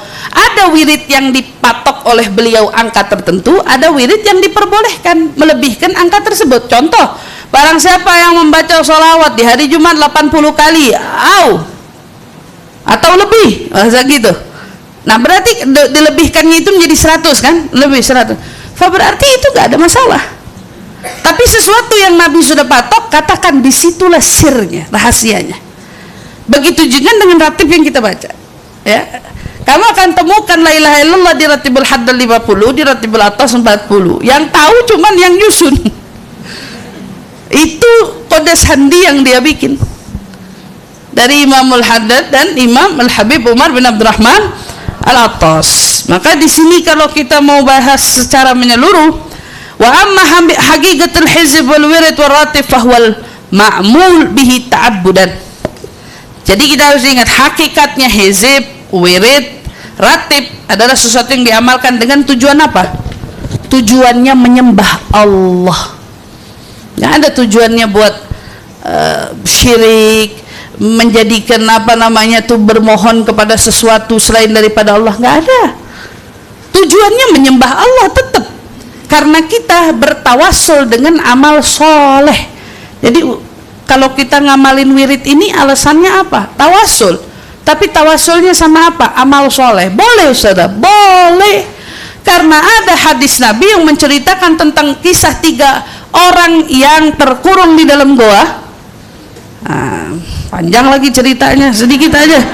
Pokoknya dia terkurung di dalam goa. Ini hadis sahih, orang ceritanya ada di dalam hadis sahih. Nabi bercerita tentang ini. 3 orang ini terkurung di dalam goa, masing-masing tawasul dengan apa? Yang satu tawasul dengan dirinya karena bakti sama orang tuanya. Satu tawasul karena dulu pernah mencegah diri dari maksiat. Satu lagi tawasul karena dia pernah beramal soleh. Berarti tawasul dengan amal soleh itu boleh. Jadi jawabannya gitu. Jadi wirid ini apa? Ini amal soleh. Dengan tujuan apa? Kembali kepada menyembah Allah. Nggak ada tujuan selain daripada itu. Jadi jangan dikira mintanya sama wirid apa segala. Terbalik. Wiridlah wasilah kita meminta kepada Allah. Konsep itu dipahami. Sedangkan dibilang hizib, wirid, dan ratib secara istilah. Kalau bicara tentang istilah dari sisi bahasa, kumpulan zikir, doa, munajat, tawajjuh sama Allah, membuat kita mengingat, mohon perlindungan, dijauhkan dari keburukan, minta kebaikan, minta dibukakan kefakiran, doa semua kan itu. Allahumma inna duha-duhau qalbaha-bahau jama-jama, Allahumma in kana zgunah wa ahbabana wal muslimina fis sama' fa'anzilhu wa in kana fil ardi fa'akhrijhu. Di antara doa-doa semua apa isinya? Munajat bukan? Minta dibuka sama Allah. Kalau saya fakir tolong kayakan, kan gitu. Untuk apa? Minta dibukanya pintu ma'rifat, biar kita yang tadinya kenal Allah sedikit jadi lebih. Hasilnya kita jadi paham, hati jadi khusyuk, pikiran jadi tenang. Berarti dikit-dikit selalu ingat Allah. Dikit-dikit selalu ingat Allah. Maka yang pertama yang kita mau bahas sedikit aja, ratib itu sendiri Ustazah, ada nggak dalil perbacaan sesuai dengan perintah Nabi? Kalau kamu tanya ada, tapi saya nggak bisa ngupas karena masing-masing punya syarahnya. Jadi saya cuma kasih referensi ya. Untuk Imamul Haddad ada kitabnya, Syarah lil Imamul Haddad, Ratibul Haddad. Untuk Ratibul Attas ada kitabnya lagi khusus namanya Al-Qirtas, karangan cucunya sendiri, cucu ketiganya yang nyusun. Setiap adanya peletakan, contoh dalam hadis ini contoh aja, saya cuma mengutip. Kalau kita baca ratib ada amana rasulu bima unzila ilaihi min rabbihi wal mu'minun kullun amana billahi wa malaikatihi wa kutubihi wa rusulihi la nufarriqu baina ahadin min rusuli wa qalu sami'na wa ata'na Rabbana wa ilaikal masir. La yukallifullahu nafsan illa wus'aha, laha ma kasabat wa 'alaiha ma iktasabat. Rabbana la tu'akhidhna in nasina aw akhtana. Rabbana wa la tahmil 'alaina isran kama hamaltahu 'alal ladzina min qablina. Rabbana wa la tuhammilna ma la taqata lana bih wa'fu 'anna waghfir lana warhamna anta maulana fansurna 'alal qaumil kafirin. Itu apa? Ayat Quran kan? Yang dibaca ayat Quran. Ada hadisnya enggak tentang? Ada. Ini hadisnya. Dari hadis Sayyidina Abdullah bin Mas'ud, bahwasanya Nabi SAW bersabda apa? Siapa yang baca 2 ayat terakhir dari surat Al-Baqarah, berarti ayat tadi, baca itu pada malam hari, ada penekanan malam hari. Makanya kenapa ratib itu dijadiin malam? Pada malam hari, maka dia akan diberi kecukupan sama Allah. Hadal hadis, ini hadis. Saya nggak kasih pembahasan satu-satu, tapi cukup satu aja, bahwa di situ ada hadis. Begitu juga selanjutnya, la ilaha illallah la syarika lahu, lahul mulku wa lahul hamdu yuhyi wa yumiitu wa ala kulli syai'in. Ada hadisnya, tapi nggak bisa dibahas di sini, karena satu-satu jadinya. Nanti kamu cari apa? Subhanallah, alhamdulillah, wa la ilaha illallah. Ada hadisnya, subhanallah bihamdi subhanallahil azim, ada hadisnya. Masing-masing kalau kamu mau cari referensi dari hadisnya, kamu akan ketemu. Tapi masalahnya itu butuh waktu yang cukup, karena itu ada di syarah, ada kejelasannya. Setiap dari bacaan punya khasiatnya sendiri-sendiri. Begitu juga dengan ratibul atas, sama. Maka di sini yang kita mau bahas tentang 2 ratib ini. Pertama, yang saya mau kasih tahu bahwa ratibul atas, ratib pertama yang ada sebelum ratibul haddad. Secara Al-Habib Umar bin Abdurrahman Al-Attas itu adalah gurunya Al-Habib Abdullah bin Alwi Al-Haddad. Jadi ratib atas itu disusun lebih dulu, iya, baru kemudian ratibul haddad disusun. Nah, ini satu juga pelajaran ngajarin sama kita, Ibu, ya. Kadang-kadang kita hari ini lihat, ya Allah, indah betul hubungan antara seorang guru dengan murid ini. Jarak antara Imamul Haddad yang ada di Kota Tarim dengan Habib Umar bin Abdurrahman Al-Attas itu jaraknya cuma beberapa jam.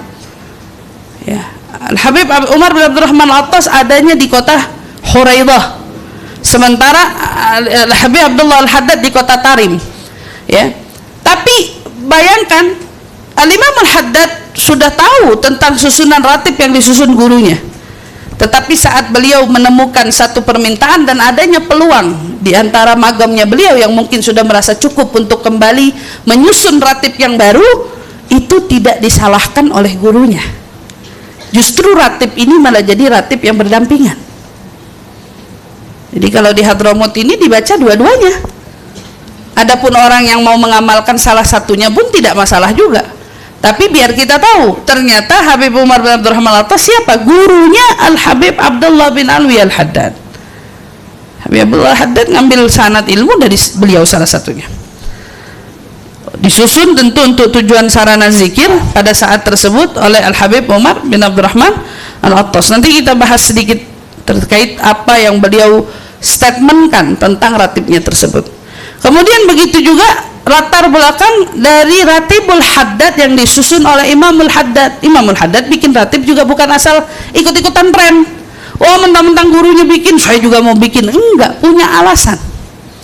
Makanya kedua ratib ini, saya selalu katakan, ratib ini antara ratibul haddad dengan ratibul atas, dia adalah dua perlindungan yang sangat dibutuhkan oleh tubuh dan rohani kita. Saya katakan, adapun ratibul atas itu menjaga kita secara lahiriah, diri nih, tubuh, dia butuh ratibul atas. Nah, kalau ratibul haddad, dia untuk jiwa. Karena dikatakan orang yang mendawamkan ratibul haddad umumnya jaminan terkuatnya adalah husnul khotimah. Husnul khotimah. Nah, kalau ratibul haddad, ratibul atas apa? Banyak, nanti kita urain pelan-pelan. Tapi fungsinya gitu, dua ratib ini sama-sama memiliki manfaat yang tidak kalah hebatnya. Nah, pertama yang kita bahas tentang Al-Habib Umar bin Abdurrahman Al-Attas, berarti manfaat daripada ratibul atas. Apa itu?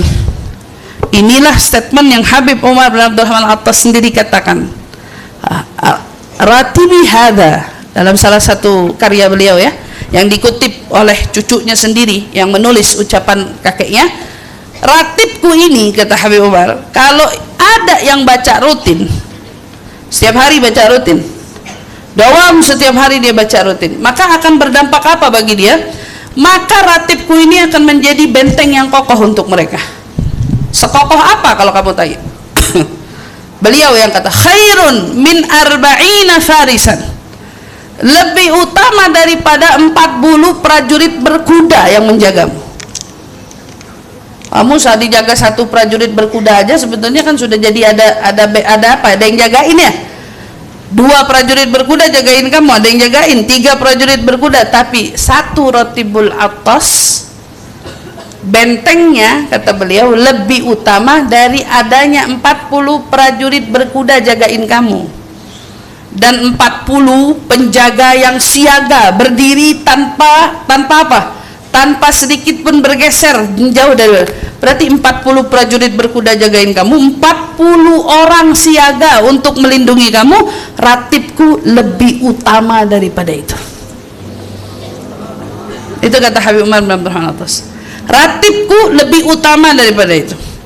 Bahkan kalau sudah 40 berkuda aja kalah, lebih utama 40 orang siaga kalah, dia melindungi kita dari mana? Dari segala penjuru mara bahaya, gangguan manusia, gangguan jin, bahkan bencana yang kamu tidak lihat.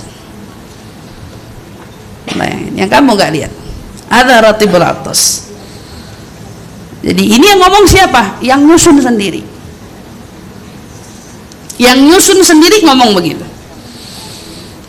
Di antaranya lagi, berarti tadi sudah tahu, Ratibul Atas jadi benteng ya, benteng kokoh, melancarkan rezeki. Ratibul Atas disebutkan Masya Allah sebagai sarana yang memudahkan kita untuk mendapat rezeki. Keutamaannya banyak. Satu lagi diantaranya, pernah satu ketika datang kepada seorang Sayyid Umar orang-orang yang berkeluh kesah tentang apa keadaannya, ekonominya sulit, mau cari makan susah, biaya hidup kian hari kian bertambah. Lalu apa yang dilakukan oleh beliau? Al-Habib Sayyid Imam Isa bin Muhammad Al-Habsyi ini ngajarin apa? Ayo amalin baca Ratibul Atas. Baca ratib ini. Baca Ratibul Atas, dawamin. Enggak lama dari dia ngedawamin itu, maka dia pun menemukan adanya keberkahan lantaran keberkahan Ratibul Atas. Rezekinya subhanallah jadi berkah. Nah, kalau ngomongin berkah nih ibu-ibu tahu nggak sih kalau rezeki berkah itu apa? Hah? Rezeki berkah itu apa, tahu nggak? Biar tahu gitu, berkah itu apa gitu. Karena kadang-kadang orang tuh selalu berpikir berkah itu banyak, tahu nggak? Jadi saya mau kasih tahu berkah itu komposisinya ya. Berkah itu apa? Dan kenapa rasanya penting ada berkah dalam rezeki, dalam hidup, dalam amal dan lain sebagainya. Saya mau kasih contoh. Berkah itu kiranya seperti penyedap rasa atau garam. Ya, mecin yang kerenan dikit, penyedap rasa gitu, penyedap rasa atau garam, katakan gitu ya. Berapapun kamu membuat satu makanan tapi kamu lupa garam, apa rasa makanan itu? Hambar, nggak enak ya. Baik. Berkah itu seperti itu loh. Qalilul barakah, sedikit aja berkah itu tuh yang ada sebegitu punya dampaknya. Bagaimana kalau banyak istilahnya? Dan orang kalau rezekinya ada berkah, sama kayak makanan ada penyedap rasanya. Enak gak rasanya? Enak. Ada garamnya, enak gak? Nah, kalau punya ada makanan tapi nggak ada berkahnya, enak gak rasanya? Banyak orang punya rezeki tapi nggak ada berkahnya, nggak enak rasanya. Hambar, hampa. Tapi begitu biasa, cuman semangkok, tapi rasanya enak, luar biasa.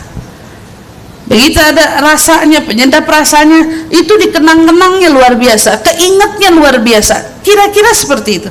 Orang kalau hidupnya dapat berkah, berkah itu bukan tentang banyaknya, tapi berkah itu tentang adanya segitu tetapi bermakna. Adanya segitu tapi bermakna. Rasanya tidak bisa dilupa. Masya Allah, begitu sangat-sangat melekat ya di dalam hati kita. Sebab apa? Adanya berkah. Dan diantaranya itu ratib itu membawa kita punya hidup jadi berkah. Di rezeki kita berkah, dalam kehidupan kita urusannya nyangkut berkah, semuanya berkah. Berkah, subhanallah ya. Mau nggak mau? Selanjutnya manfaat daripada Ratibul Atas mendatangkan ampunan. Hadza mal warad. Begitu juga yang dikatakan dari karya-karya cucunya, bahwa sesungguhnya orang yang mendawamkan. Nah, ini siapa yang ngomong? Syekh Ali bin Abdullah Baras. Berarti orang yang punya hubungan dekat, muridnya Al-Habib Umar bin Abdurrahman Al-Atas. Murid dekat, sampai-sampai orang yang mau baca Fatihah buat Habib Umar harus kirim Fatihah sama Syekh Ali Baras. Sampai saking dekatnya begitu nih antara murid sama guru. Beliau ngomong, barang siapa yang tekun mengamalkan ratib ini, maka dosa-dosanya akan diharapkan dapat diampuni. Nah, berarti ini ada apa? Ada jaminan dari yang nyusun. Lalu bilang, orang kalau punya ikatan sama kaum solihin kayak merasa bertanggung jawab untuk doain kita. Kaum solihin itu kayak merasa tanggung jawab, ya Allah, dia sudah ngamalin apa yang aku susun, maka dengan kedekatan dia sama Allah, dia yang sukarela memintakan ampun kepada Allah buat dosa-dosanya kita. Makanya kita disuruh datang ke Nabi, minta ampun lewat Nabi. Datang kepada kaum solihin dengan tawassulnya kita dengan mereka. Untuk apa? Biar kita punya apa? Biar kita punya hubungan sama mereka jadi jadi menjadi sebab mereka pun berkenan memohonkan ampun dari dosa-dosa kita. Masya Allah. Itu sebagian. Kalau bahas Qirtas 2 jilid. Saya cuma ngutip yang penting-penting aja. Qirtas 2 jilid. Manfaat ratibul atas lainnya, tentu doa dikabulin. Iya. Kenapa? Wa idza sa'alani lautiyannah. Lanjutan hadis qudsi yang saya sampaikan di awal tadi. Mazala abdi yatagarrabu ilayya bin nawafil hatta ahibbah. Kalau orang udah dicinta sama Allah, orang soleh udah dicinta sama Allah, apa jaminannya? Kalau minta dikasih. Kita mendekatkan diri sama Allah melalui wirid, membuat kita semakin dekat, sampai lama-lama Allah cinta sama kita. Kalau sudah Allah cinta, kalau kamu minta, kamu dikasih. Makanya setiap ada di antara kita yang sudah rasain ya, contoh dawam sama satu bacaan, katakan ratib di sini, atau ibu pernah juga merasakan mendawamkan burdah, merasakan mendawamkan hadrah basaudan, misalnya kayak gitu.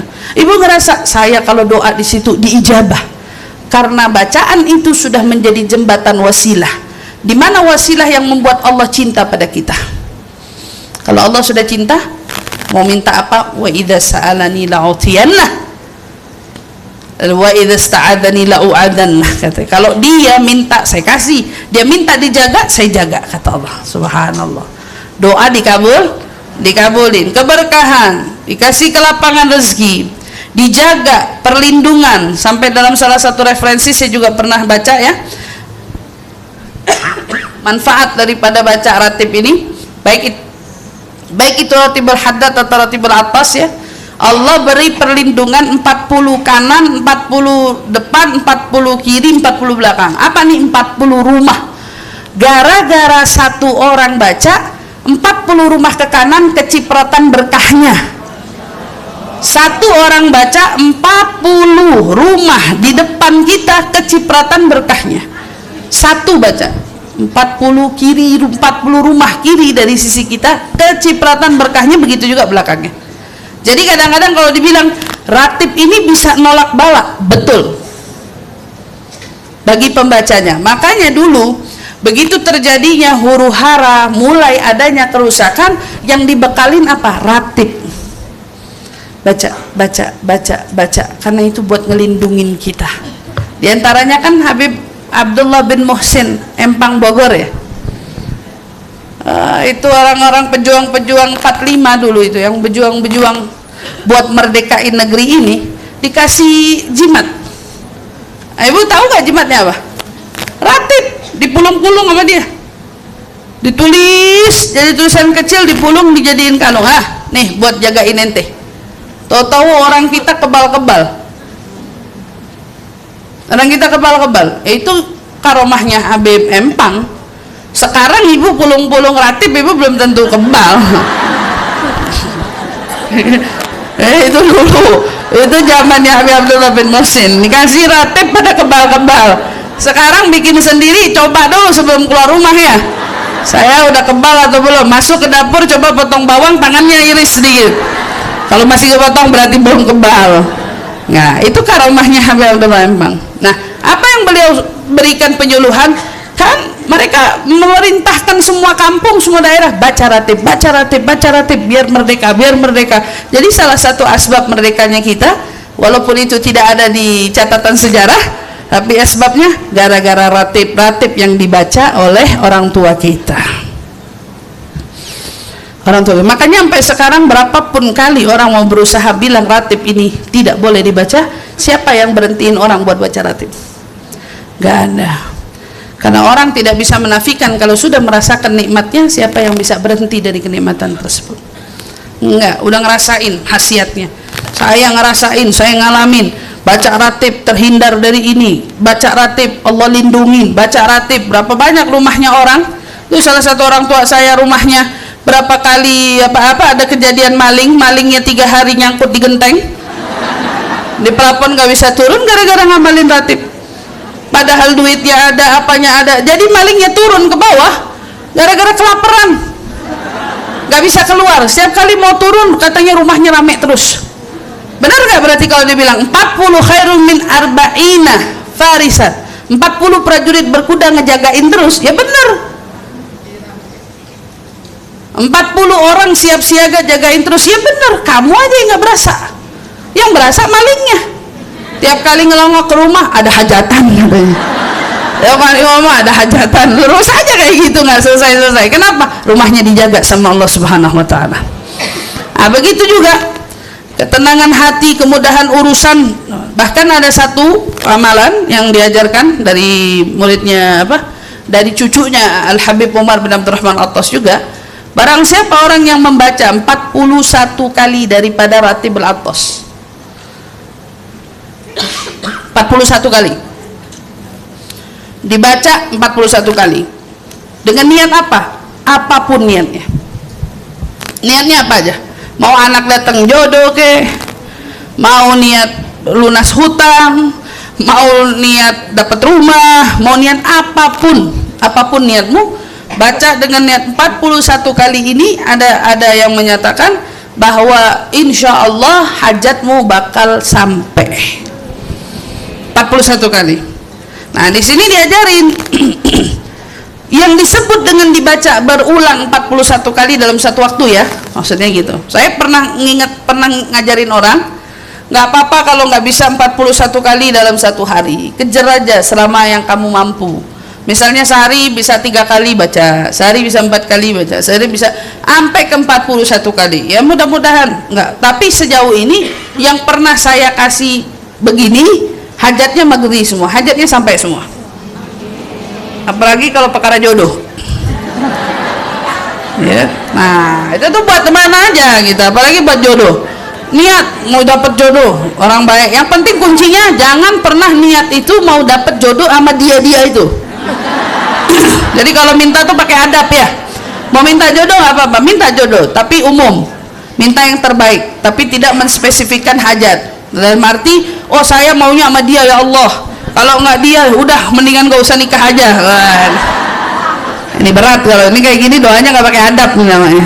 Minta sama Allah yang terbaik. Sama kamu pengen rumah, pakai adab. Ya Allah, saya pengen banget rumah itu. Kalau memang bagimu rumah itu baik untukku, dekatkan, berikan, sampaikan. Tapi kalau rumah itu nggak baik buat saya, gantikan yang lebih baik daripada itu. Gantikan lebih baik daripada yang kupinta. Itu adab dalam berdoa. Ya Allah, saya minta jodoh, datengin ya Allah. Kalau bagimu baik untuk aku segera menikah, nikahkan aku. Jika tidak, maka buat hatiku tenang, damai, lapang sampai datang jodohku. Itu doa yang adab tuh begitu. Doa yang benar tuh kayak gitu. Minta sama Allah Subhanahu Wa Taala pakai adab. Tapi minta mohon sama Allah sampai dengan santun. Nah, itu 41 kali. Maka di sini saya mau ngingetin, kalau ditanya ratib itu isinya sebenarnya yang mana? Saya tahu bocorannya baru Ratibul Attas. Ratibul Haddad saya belum nemu nih. Ya, tapi yang pasti kurang lebih begini. Kalau Ratibul Attas yang disebut dengan ratibnya, yang betul-betul disusun oleh siapa? Oleh Al Habib Umar bin Abdurrahman Attas, itu dari bacaan setelah Lau Anzalna. Berarti setelah bacaan apa? A'udzubillahi samil alim minasyaitonir rajim, a'udzubillahi samil alim minasyaitonir rajim, a'udzubillahi samil alim minasyaitonir rajim, a'udzu bikalimatillah.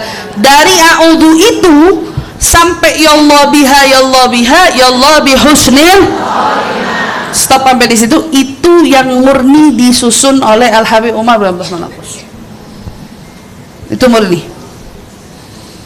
Lah, yang itu awalnya Fatihah, buntutnya Fatihah sampai sekian banyak, itu siapa yang susun? Cucu ketiganya yang menyusun kitab Al-Qirtas. Itu disempurnain lagi sama beliau.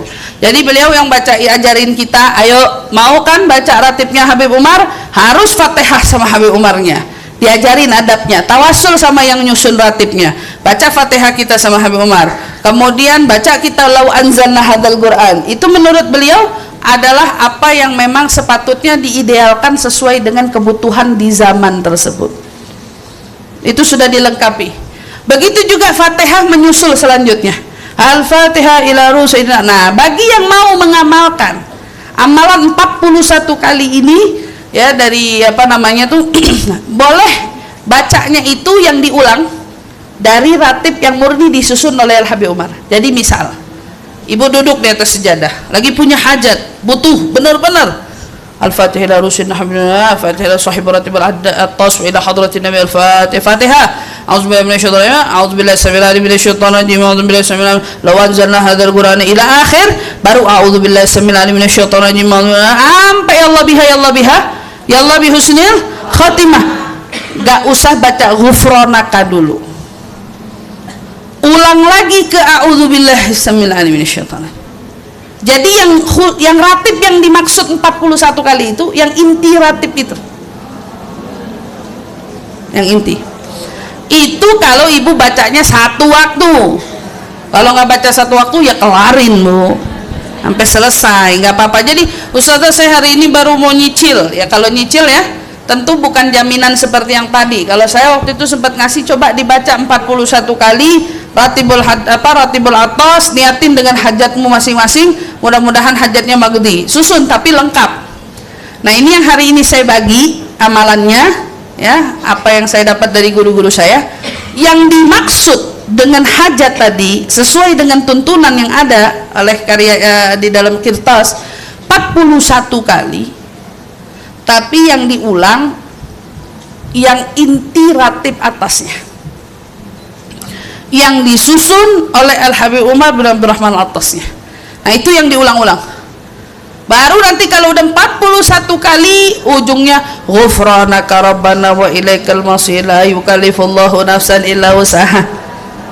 Ya kalau Al-Habib Abdullah ada di depan, kalau Al-Habib Umar ghufranaka wa yukallifullahu nafsan adanya di akhir. Ayat itu adanya di akhir. Kurang lebihnya begitu. Nah inilah sedikit sekelumit dari manfaat ratibul atas. Paham sampai di sini Ibu? Jadi semua amalan ala hasabun niyah, masing-masing niatnya untuk bisa ngebaca ya Pak, baca itu ya, masing-masing niatnya. Kemudian selanjutnya kita bahas manfaat dari ratibul haddad. Ada apa dengan ratibul haddad dan kenapa Imamul Haddad menyusun karya beliau itu? Oke, jadi Al-Imamul Haddad didatangi seorang murid yang kemudian berkeluh kesah menyampaikan, Bib, sekarang itu banyak ajaran yang menyimpang yang membuat hati anak-anak kita menjadi gelisah mau ikut ajaran yang mana. Ini di zaman Imam Haddad loh. Jadi ada satu sekte aliran tertentu di sana. Nah, si aliran ini nih membuat gelisah.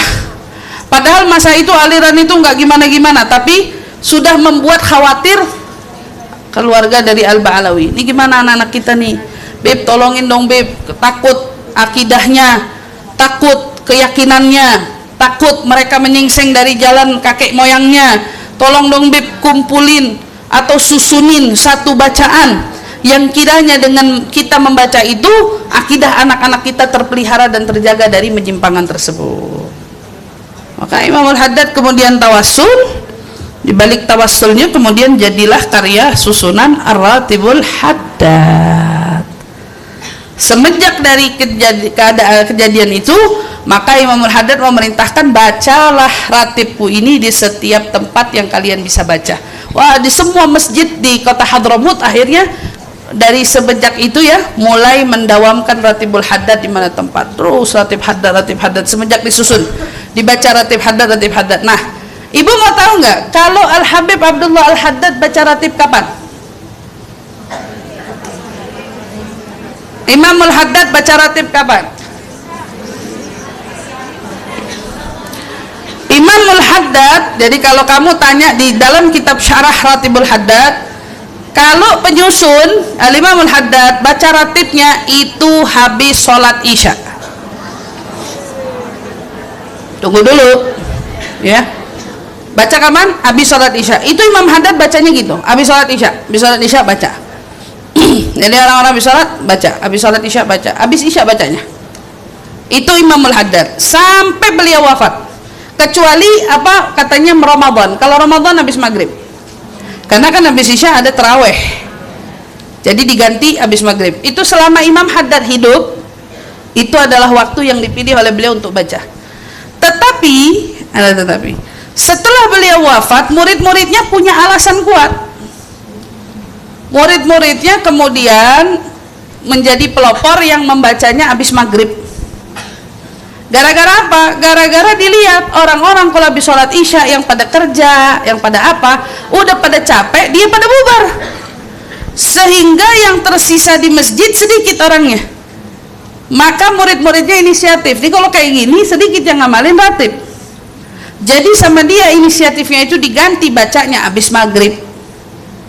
Kata beliau apa? Harapannya yang nungguin isya, gara-gara iktikaf di masjid di waktu mabainal maghrib wal isya, mereka bisa sambil nunggu sampai baca ratib.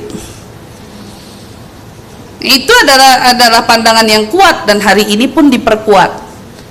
Nah, salah satunya kita di Hadramut bacanya kapan? Kamu tanya, saya di Hadramut bacanya habis azan isya. Di Hadramut kita bacanya habis azan isya. Walaupun secara penyusunan, coba kita buka. Habib Umar naruh ratib kapan?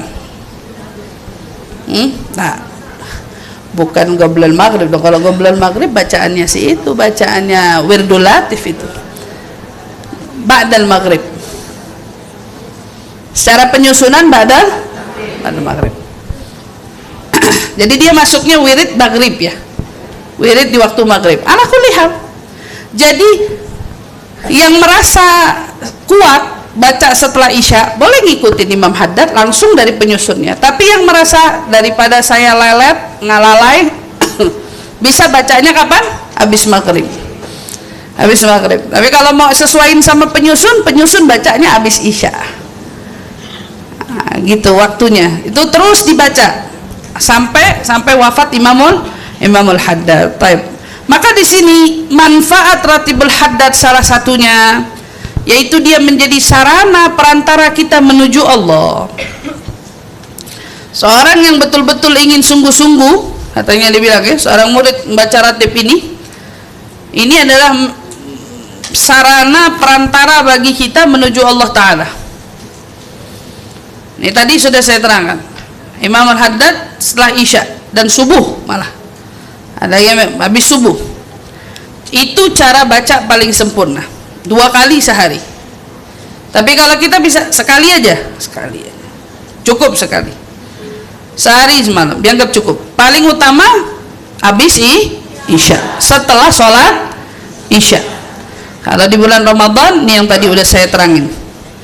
Kemudian setelah itu selain jadi perantara, dia justru bukan cuma ngejagain diri. Makanya saya bilang kenapa ratibul Haddad itu seolah lebih kuat ya, ininya karena dia sistem menjaganya menjaga wilayah, negara, kota dari keburukan. Si pengamalnya itu bukan cuma dirinya yang dilindungi, bukan cuma keluarga, tapi satu wilayahnya dijaga sama Allah. Ratibi hadza diantaranya ya, ratibul Haddad itu sampai dibilang benteng yang sangat-sangat kokoh, yang begitu kuat, yang nggak bisa dirubuhkan dengan mudah. Syekh Abdullah bin Alwi Al-Haddad, orang yang rajin baca ini negaranya bakal dijaga dari bentuk kesulitan, cobaan, bahkan kehancuran. Bayangin kalau negara bisa kecipratan, kota bisa kecipratan, gimana ahli keluarga kita, gimana anak-anak kita.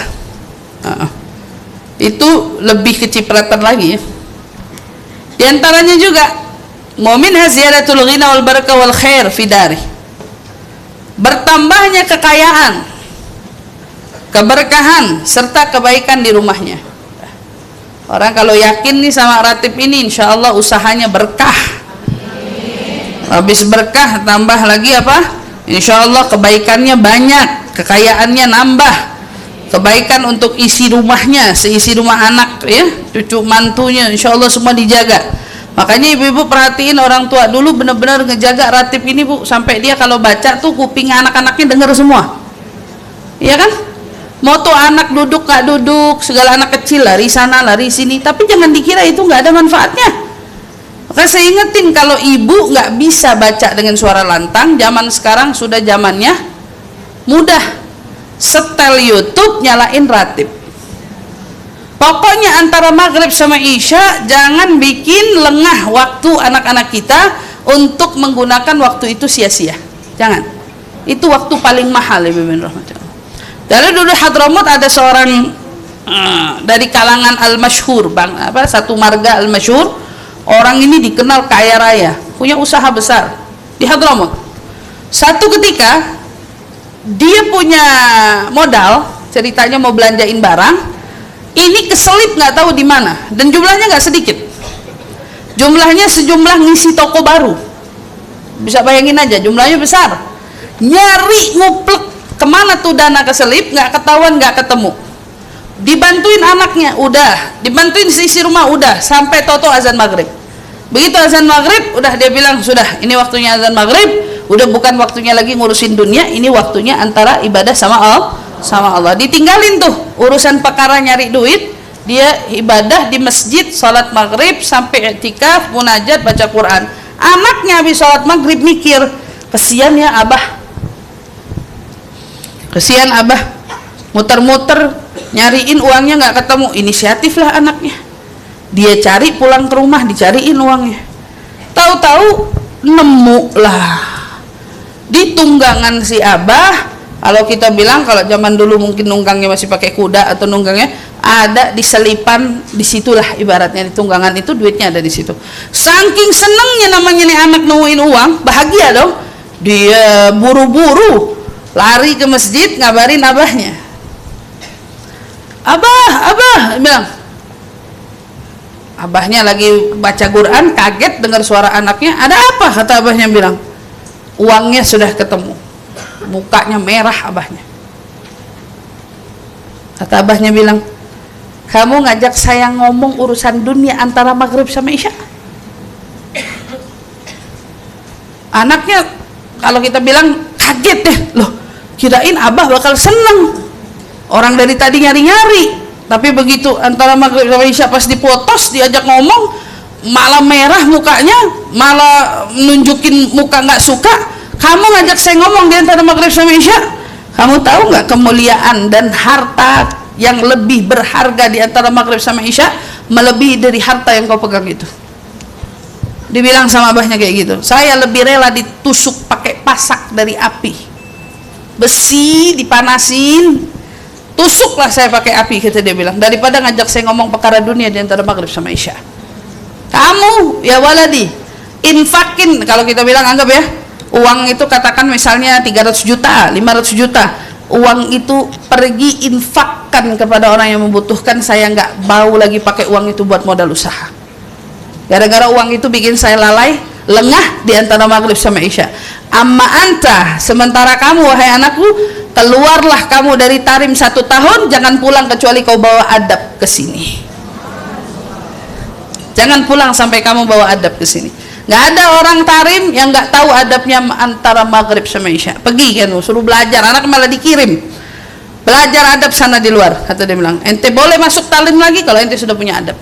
Kalau belum punya adab jangan masuk ke Tarim. Segitunya. Gimana dengan anak-anak kita sekarang?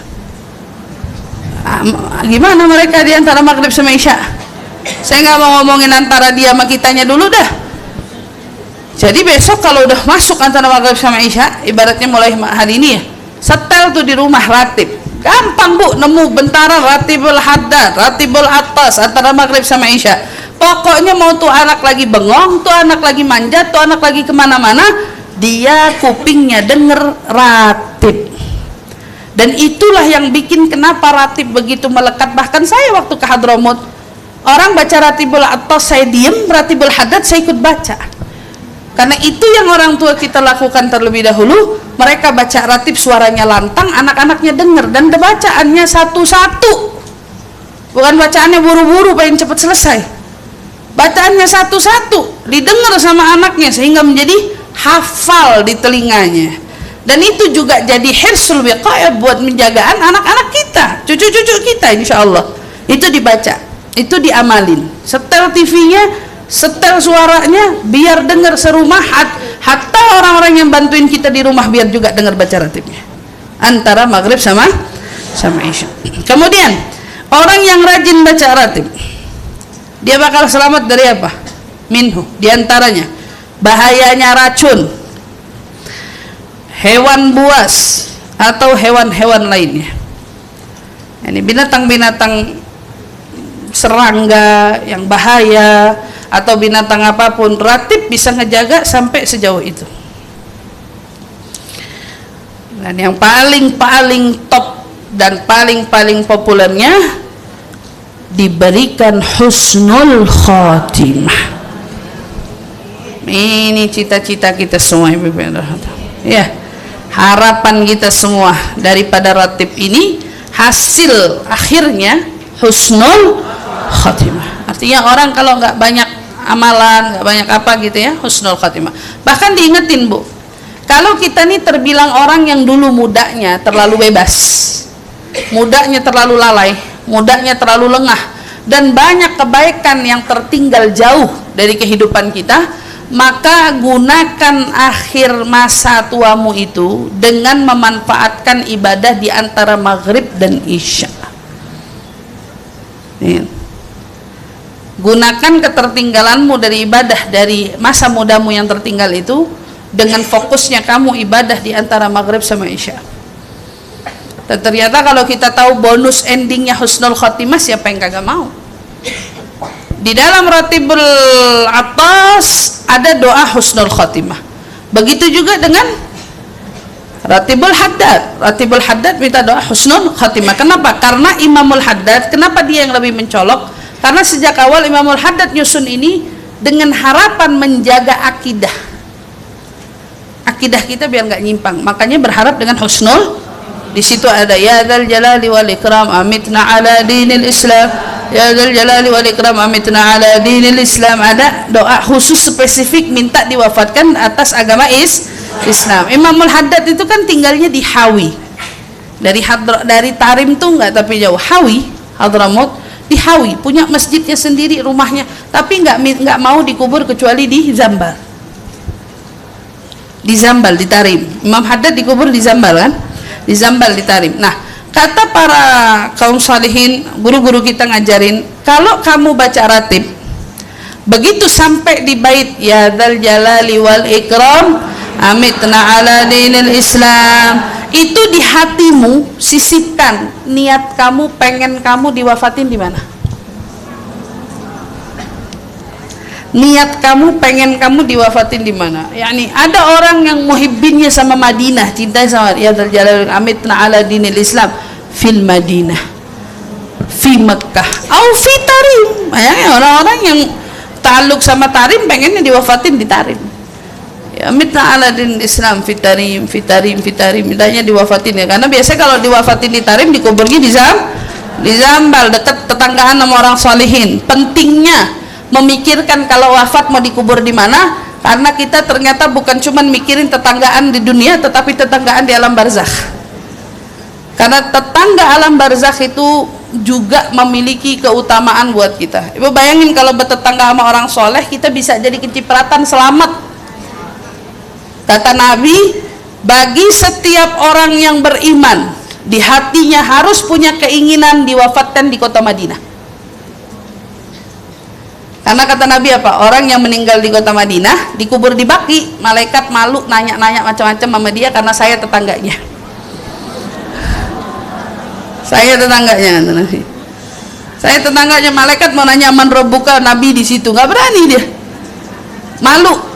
Mikirin tetangga di kuburan aja penting, iya.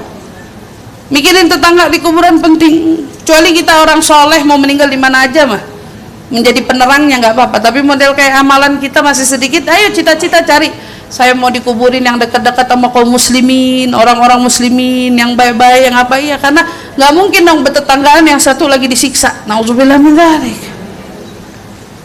Nauzubillah min dzalik. Maka minta husnul khatimah, pertolongan wabil khusus di akhir hayat untuk mengucapkan 2 kalimat syahadat. Itu pertolongan dengan dawamnya kita baca ratibul haddad, baca ratib haddad. Maka mudah-mudahan kita dapat ini semua insyaallah, amin. diberikan husnul khatimah ini itu ya. Kemudian ingat secara kesimpulan bahwa Ratibul Haddad adalah dinding yang kokoh bagi sebuah daerah yang membaca. Dia bukan lagi diri, tetapi dia sudah masuknya ranah daerah. Maka orang yang baca, kalau kata Al-Habib Zain bin Smith, bukan Zain bin Smith yang masih hidup ya, ini muridnya Imamul Haddad yang ada di kota Shibam. Apa katanya? Beliau mengatakan yang dawam dia akan mendapatkan 3. Pertama, penuh berkah hidupnya, banyak kebaikan. Ketiga, cahaya.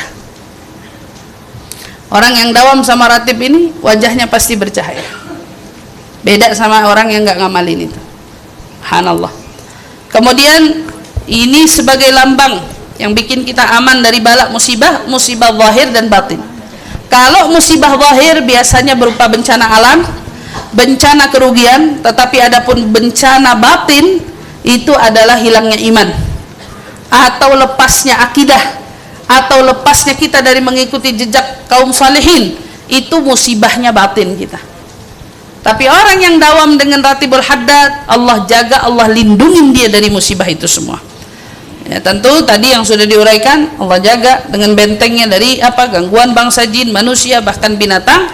Dan dia seperti seolah mendapatkan satu bodyguard khusus yang menjaga diri kita dari Allah. Dah, kalau orang sudah tahu kayak gini, apalagi yang mau dikhawatirkan dalam hidupnya. Maka saya hari ini hanya berbagi terkait tentang keistimewaan Ratibul Attas dan Ratibul Haddad, dengan harapan mudah-mudahan insya Allah 2 ratib ini bisa sama-sama kita niatkan untuk kita amalkan dengan istiqamah insya Allah.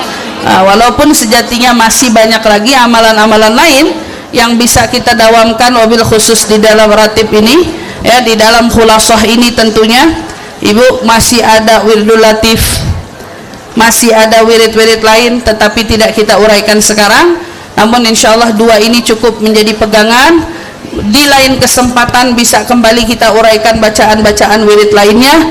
Tetapi ingat ya Ibu ya, seumpamanya tidak ada wirid, Ibu tenang, seumpamanya tidak ada wirid yang betul-betul bisa kita dawamkan, tapi pesan saya jangan tinggalkan 2 ratib ini. Bila ada yang harus dikalahkan, boleh memilih di antara salah satunya, tetapi tolong upayakan sebisa mungkin untuk bisa mendawamkan keduanya. Insya Allah mudah-mudahan ini yang menjadi diri kita semakin tersempurnakan lagi, baik keimanan secara zahir kita maupun keimanan secara batin. Insya Allah, amin ya rabbal alamin. Apalagi kita hidup nggak luput dari harapan, nggak luput dari keinginan. Emang ada dari kita yang nggak punya maunya? Nggak. Semua dari kita banyak maunya ya insya Allah. Dan kita berharap mudah-mudahan ratib ini bisa menjadi wakil yang menghantarkan kita pada pencapaian hajat-hajat kita insya Allah. Ya, insya Allah mudah-mudahan semua dari hajatnya, hajat dunia sampai hajat akhirat ya, berkat daripada Ratibul Attas maupun Ratibul Haddad, Allah SWT berkahi kita sampai kita pada penghujung. Maka dibalik daripada khulasah al-madad ini, hendaknya kita juga dalam mengamalkan satu wirid butuh ijazah. Betul apa enggak? Ustazah, orang kalau baca wirid pakai ijazah apa enggak ijazah, ada bedanya enggak? Ada.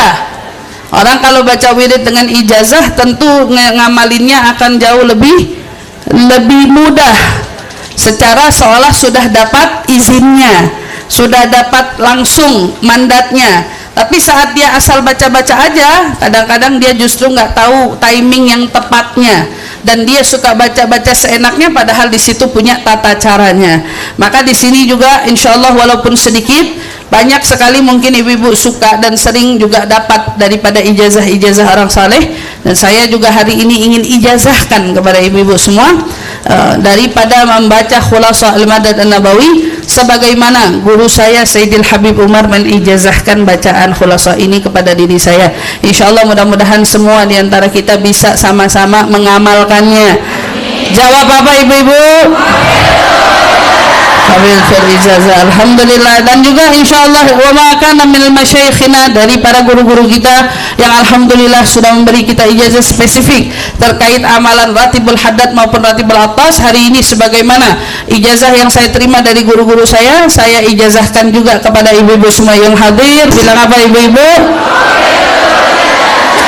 Semoga Allah bisa dawamkan kita semua insyaallah dalam mengamalkan khulasa al-madad ya, dan juga lebih spesifik daripada ratibul haddad dan ratibul atas insyaallah. Amin ya rabbal alamin. Yuk hari ini kita bacakan suratul Fatihah biniatul khusus dengan mengenang hari Asyura. Banyaknya kemenangan yang diraih oleh para anbiya, namun tidak juga menafikan kita untuk bisa melupakan apa yang terjadi pada cucu Nabi kita Muhammad sallallahu alaihi wasallam, Al-Imam Sayyidina Husain ibn Ali bin Abi Thalib. Semoga Allah Subhanahu wa taala meninggikan derajat beliau yang tentunya derajatnya telah tinggi, namun dengan kiriman doa yang kita hantarkan kepada beliau, Allah Subhanahu wa taala hantarkan kita untuk bisa berkumpul dengannya, bisa bersatu dengannya, bisa disyafaati olehnya, bisa juga ditolong kelak di akhirat dengannya insyaallah. Amin ya rabbal alamin. Kita bacakan suratul Fatihah untuk mengenang wafatnya beliau yang wafat pada hari ini, juga beserta seluruh keluarga ahlu baiti Rasulullah sallallahu alaihi wasallam min sadatina al-Abi Alawi wa usulihim wa furu'ihim wa man intasab bihim ajma'in, dan juga khususnya al-Imam al-Habib Umar bin Abdurrahman al-Attas wa Syekh Anim dan Abdullah Baras wal Habib Alwi wal Habib Abdullah bin Alwi al-Haddad, dan masing-masing dari arwah ahli keluarga kita yang telah berpulang ke rahmatullah. Semoga Allah menempatkan mereka di tempat yang terindah di sisinya, menempatkan kita dan wafatkan kita dengan husnul khatimah, menempatkan kita bersama dengan mereka di surga bersama junjungan Nabi besar Muhammad sallallahu alaihi wasallam. Amin ya rabbal alamin. Ala hadhihi niyyah wa kullu niyatin salihah jami'ah syamilah wa ila hadratin Nabi Sayyidina Muhammad sallallahu alaihi wasallam. Al-Fatihah. Bismillahirrahmanirrahim. Alhamdulillahi rabbil alamin. Arrahmanir rahim. Maliki yaumiddin. Iyyaka na'budu wa iyyaka nasta'in. Ihdinas siratal mustaqim. Siratal ladzina an'amta 'alaihim ghairil maghdubi 'alaihim waladdallin. Amin amin ya rabbal alamin. Gubur insyaallah. Terima kasih ibu semua untuk segala perhatian. Jangan lupa di hari Asyura yang penuh banyak kemuliaan ini, jangan lupa doakan saya juga insyaallah doakan ibu-ibu, hadirkan ibu-ibu. Insyaallah mudah-mudahan semua rangkaian amal yang bisa kita amalkan di hari ini kita amalkan. Insyaallah mudah-mudahan semuanya mendapat keberkahan dan kebaikan. Bila mana Allah banyak memberikan kemudahan dan kelancaran bagi para anbiya, kaum salihin yang kesulitan dahulu kala, kita juga berharap ya Allah mudah-mudahan di antara kita yang sakit Allah sembuhkan sakitnya, di antara kita yang sedang tertimpa kesulitan ya Allah berikan jalan kemudahan di setiap urusannya, angkat segala beban masalah kehidupan kita dan berikan jalan kemudahan dan keringan di setiap masalah kita insyaallah. Sebagaimana Allah senangkan hatinya para anbiya di hari ini, ya Allah senangkan pula hati kita di hari ini dengan datangnya kabar gembira yang datang kepada kita di hari ini insyaallah. Amin ya rabbal alamin. Kita doakan sekali lagi muslim community, mudah-mudahan Allah subhanahu wa ta'ala panjangkan umur, sehatkan badan, berkahi semua langkah, dan insyaallah apa yang sudah dibuat mendatangkan kebaikan khususnya untuk saya dan juga tentunya untuk semua yang hadir. Amin ya rabbal alamin. Cukup sekian dari saya, terima kasih untuk segala perhatiannya, kurang lebihnya mohon dibukakan pintu maaf yang sebesar-besarnya. Walafu minkum. Wassalamualaikum warahmatullahi taala wabarakatuh. Waalaikumsalam warahmatullahi wabarakatuh.